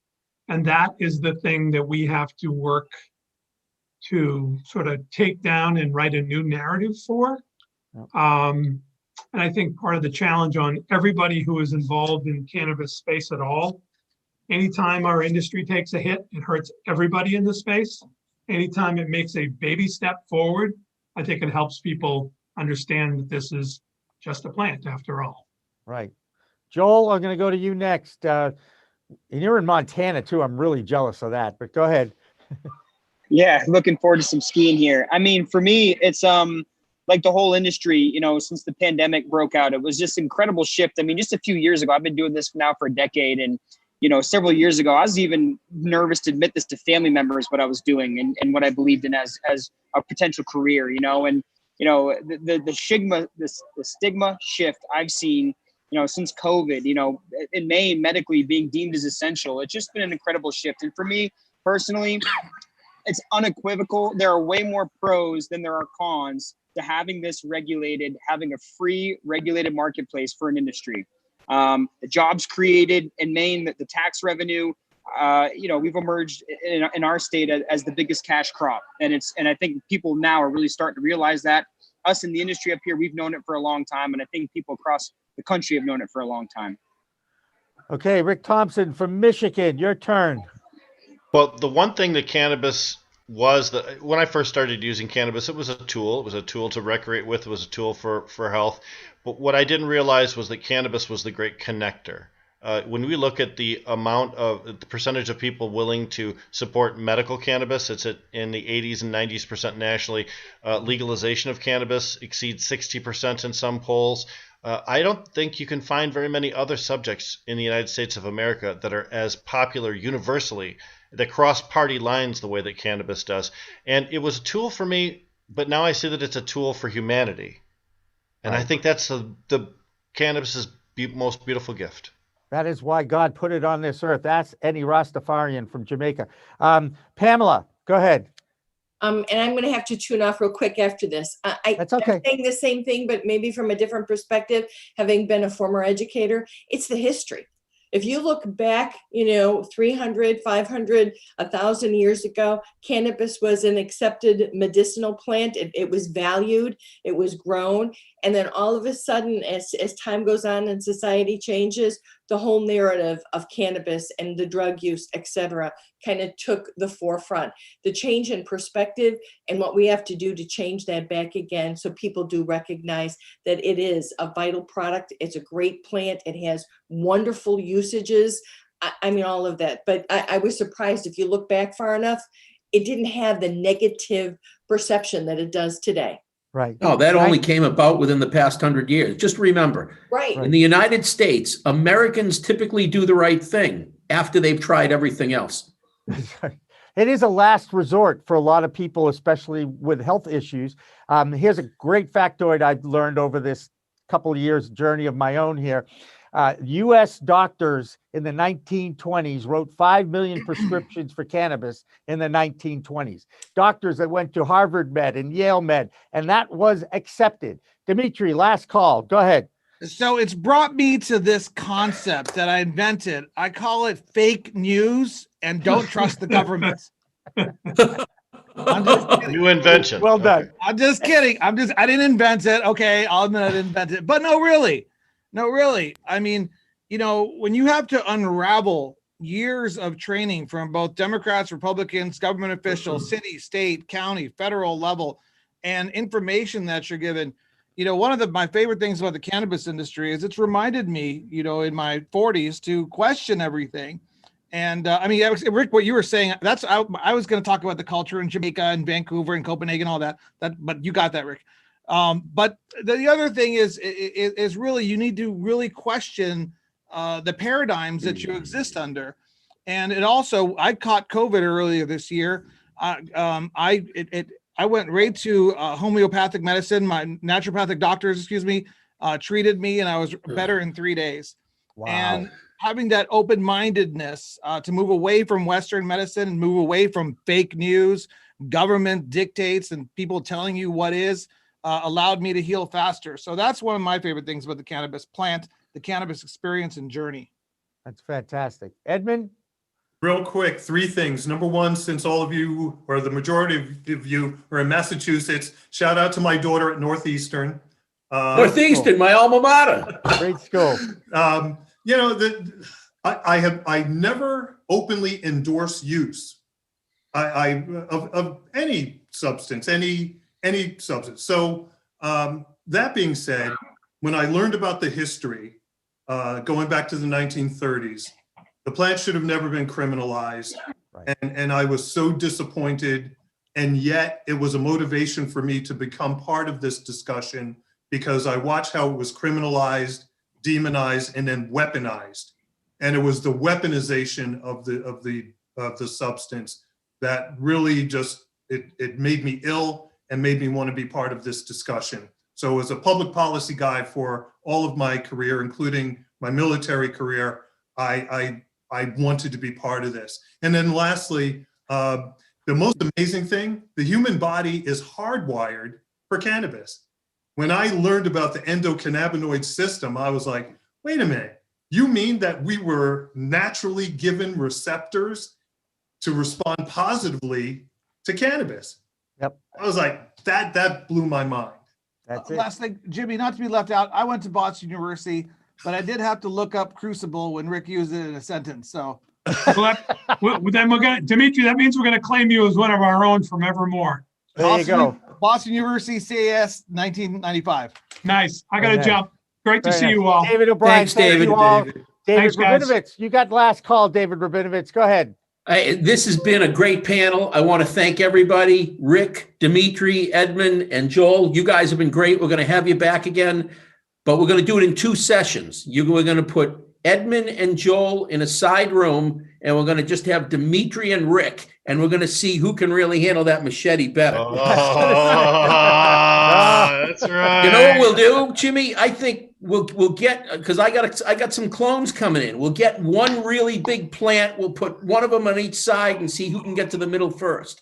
Oh, there you go. Well, by the way, I'm going to share this with as many people. Please share it with as many that you know that would actually learn something and enjoy it. We have our We Talk News video that follows this on our live stream as well. We do that every week, and we're welcoming a New Jersey reporter and a Vermont reporter. And soon we'll be getting reporters, hopefully from Michigan and Illinois and Arizona and California. So we're just starting this here. Thank you all so much for joining us. And remember, it's a whole new world of weed out there. Use it responsibly. Thanks for watching. Thanks, guys. Coming up on We Talk News this week, a record-breaking year for sales of cannabis in 2020. Comic actor Seth Rogen wants his share and it's for sale in California. Plus, research on humans, worms, and CBD and how it could extend your life on We Talk News next. We are Pro Cannabis Media.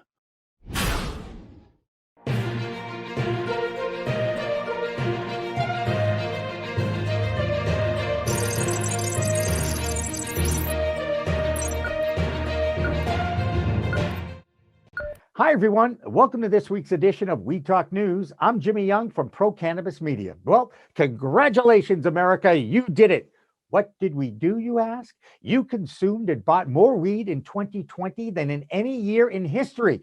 $17.5 billion in cannabis sales was reported and tracked in 2020. Obviously, a big boost came from the new legal states like Illinois. But being named an essential industry in many states during the pandemic certainly helped make 2020 into a record-breaking year for the industry. Now, interestingly enough, the penetration into the recreational market, alcohol is at 60% and cannabis is now at 50%. Anybody want to bet that in 2021, new records are set? I think that will happen, certainly. Now, one person who is banking on that is Canadian actor-comedian Seth Rogen. He and his creative business partner, Evan Goldberg, are bringing their houseplant company and its flower to California. Now, this company all started in Canada as a subsidiary of Canopy Growth, but now they're bringing 3 flower strains and selling it direct to California consumers. Rogen even said, quote, "Houseplant was born out of our love and passion for cannabis, design, and art." He also said that each strain was handpicked, and by that he means it was hand-smoked by him. Now, Rogen is one of the most prolific pro-cannabis celebrities out there in the growing celebrity cannabis market. Interestingly to note, when they posted it on their website in California, it crashed the site. Incredible. Now let's go to New York for the Green Market Report's Deborah Borchardt. Deborah? Alimentation Couche-Tard, or ACT, the owners of Circle K, have increased its equity stake in the Canadian cannabis company Fire & Flower. ACT announced that it plans to convert all of its approximately $28.5 million in debt over to equity. After it's done, they'll hold almost 20% of the outstanding shares of Fire & Flower. Now, this week has been really active as cannabis companies have been on a major buying spree. The hemp CBD company Charlotte's Web is buying privately held Stanley Brothers, but it's not a typical acquisition. It's a 5-year option to buy with the payment all in stock, valuing the deal at $8 million. Green Lane is buying the silicone smoking accessory company Ice for an undisclosed amount. TerraTech's buying Unrivaled for an undisclosed amount. And Columbia Care released preliminary results saying its revenue rose 228% in the fourth quarter to $76 million. The company also gave guidance for combined revenue in 2021 in the range of $500 million to $530 million. And that's the big news this week. I'm Deborah Borchardt from the Green Market Report for We Talk News.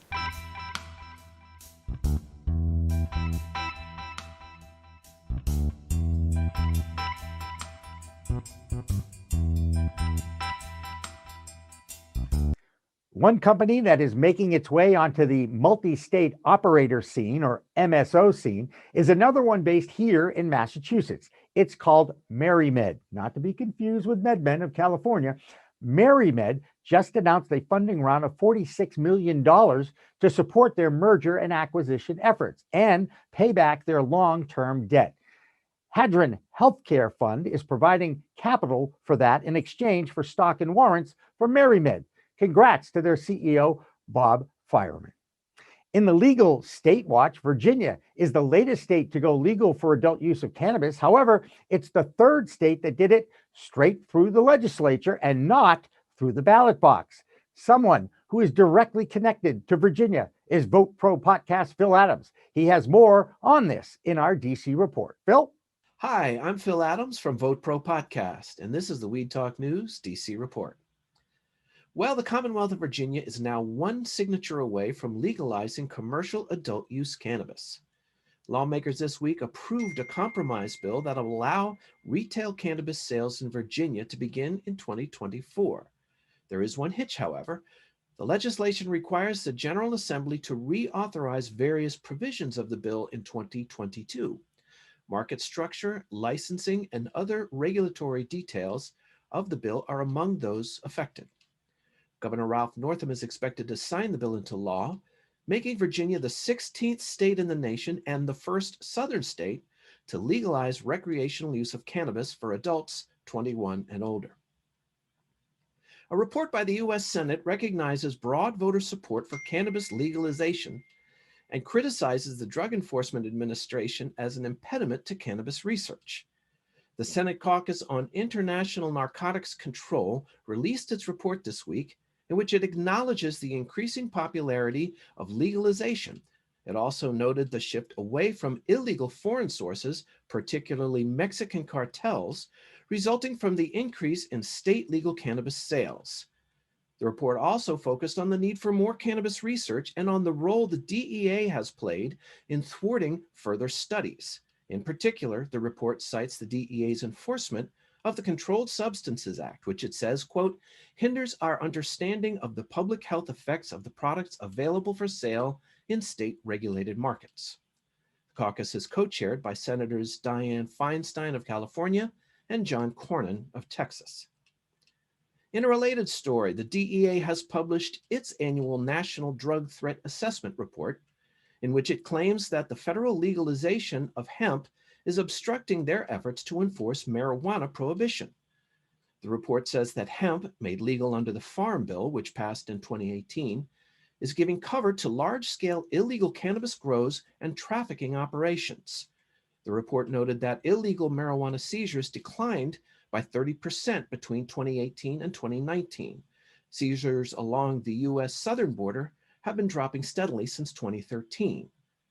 Advocates of legal cannabis legislation are calling this a welcome development, citing it as an indication that state-controlled cannabis sales have reduced the demand for illicit cannabis production. That's the Weed Talk News DC report for this week. I'm Phil Adams from Vote Pro Podcast. One other state that started their adult use market through a legislative initiative is Vermont. And now we have a contributor from that state. It's Vermont's green nurse herself, Jessie Lynn Dolan. And this is her Vermont report on the progress and the launch in her neck of the Green Mountain Woods. Jessie Lynn? Thanks, Jimmy. I'm Jessie Lynn Dolan from Nurse Grown Organics and Vermont Cannabis Nurses, and this is Weed Talk News Vermont Report. Current Vermont Law, Act 164, requires a town to vote to approve or opt in to allow cannabis retail shops to open. Close to 30 Vermont cities and towns held a vote on town meeting day this week, with 25 approved cannabis shops to open in their town, with 3 did not. The 2 towns who plan to but did not vote yet have scheduled them for later in March and April. Last week in legislative session, Bill S-25, an act relating to miscellaneous cannabis regulation procedures, was discussed multiple times. This bill calls for a more equitable system with provisions to help those disproportionately impacted by cannabis prohibition. Vermont cannabis activists are pushing for a more defined accountability for the soon-to-be-formed Vermont Cannabis Control Board. The Cannabis Control Board will be governing and regulatory shaping body for the impending Vermont adult use regulated market. While advocates had hoped that would already be in place, the governor just got the list of finalists last week. According to the law, Act 164, on April 1st, the Cannabis Control Board should provide the initial outline and rules for the program, including licensing costs. The board and overall process is months behind due to many unfortunate delays, which will likely result in a delay to the start of the Vermont adult use market next year. That's the Vermont report for Weed Talk News. I'm Vermont's cannabis nurse, Jessie Lynn Dolan. One of the biggest new markets to launch is New Jersey, with its 9 million people. One person who's been literally in the trenches in the Garden State for years as a cannabis advocate is Blazing Bakery's Tara Masu Sargente. She has this week's New Jersey report. Tara, take it away. I'm Tara Masu from Blazin' Bakery, and this is the New Jersey Report from Weed Talk News. This week in New Jersey, Governor Phil Murphy announced his final 2 picks for the Cannabis Regulatory Commission, known as the CRC. This will be the board that sets the rules, regulations, and controls licensing for New Jersey's cannabis businesses. These members will be joining the governor's first appointment, Diana Haynew, who will chair the commission.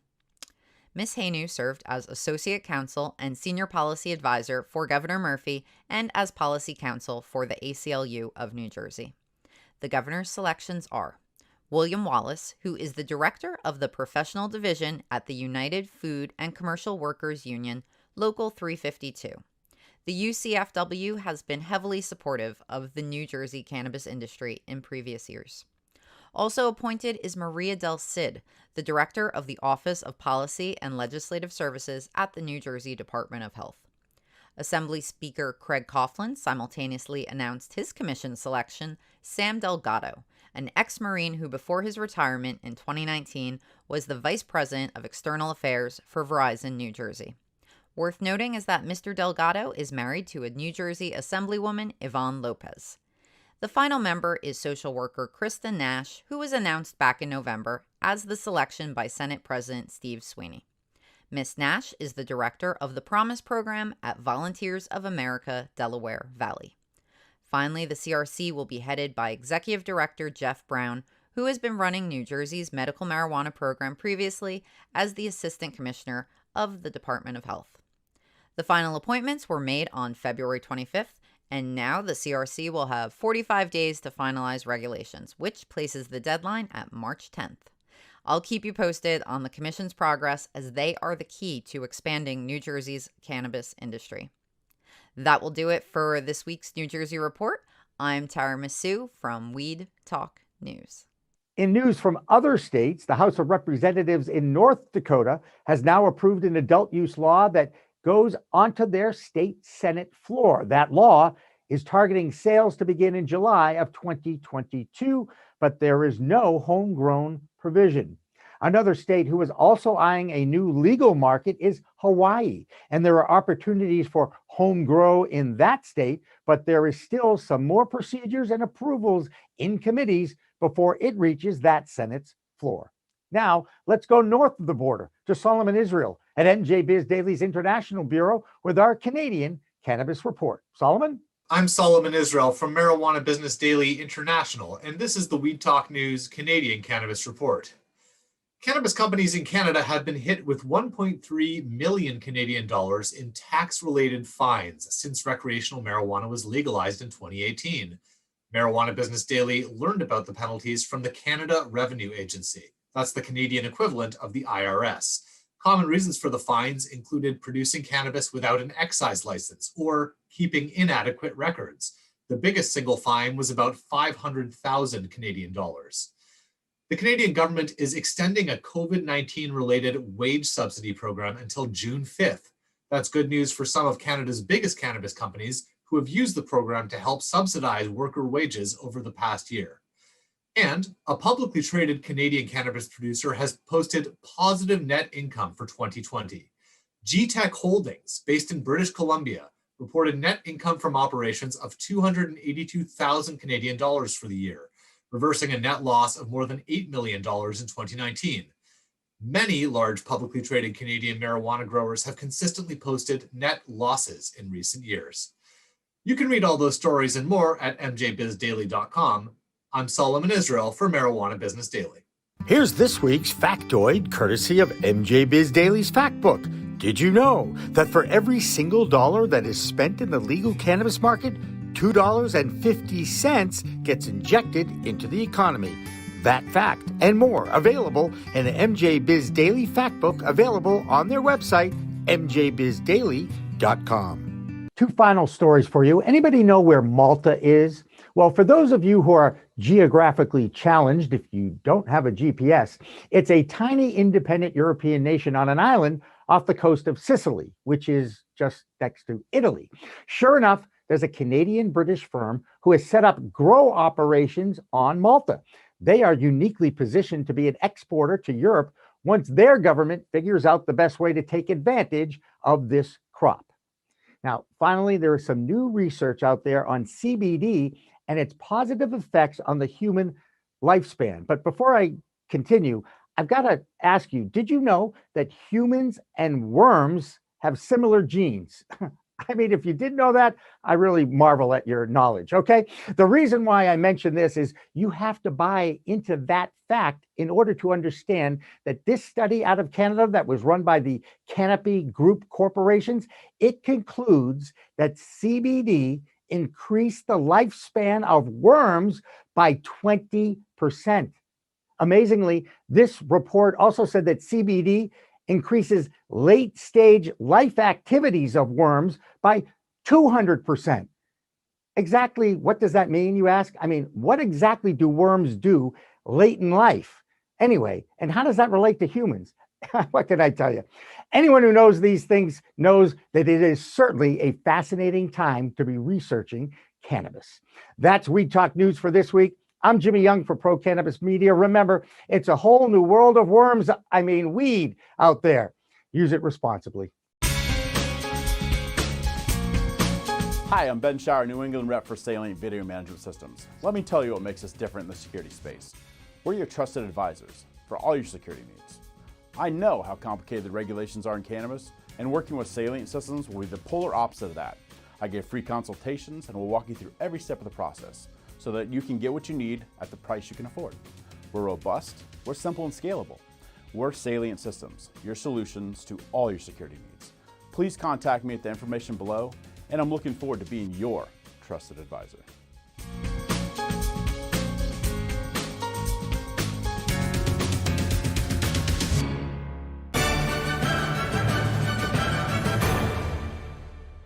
Weed Talk and In the Weeds are two productions of Pro Cannabis Media supported by Revolutionary Clinics, one of the top medical cannabis dispensaries in the Massachusetts area, now with 3 locations in Greater Boston, 2 in Cambridge and 1 on Broadway in Somerville. Rev Clinics has a patient-first mission. They will customize your needs as a medical patient with the proper titration and combination of strains, flavors, and products. Rev Clinics, where the patient comes first.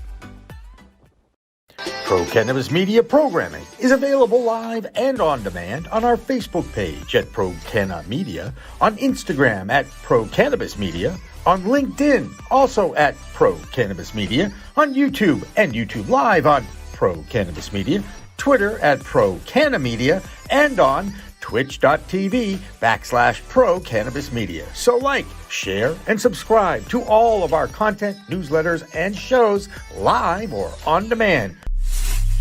We are Pro Cannabis Media.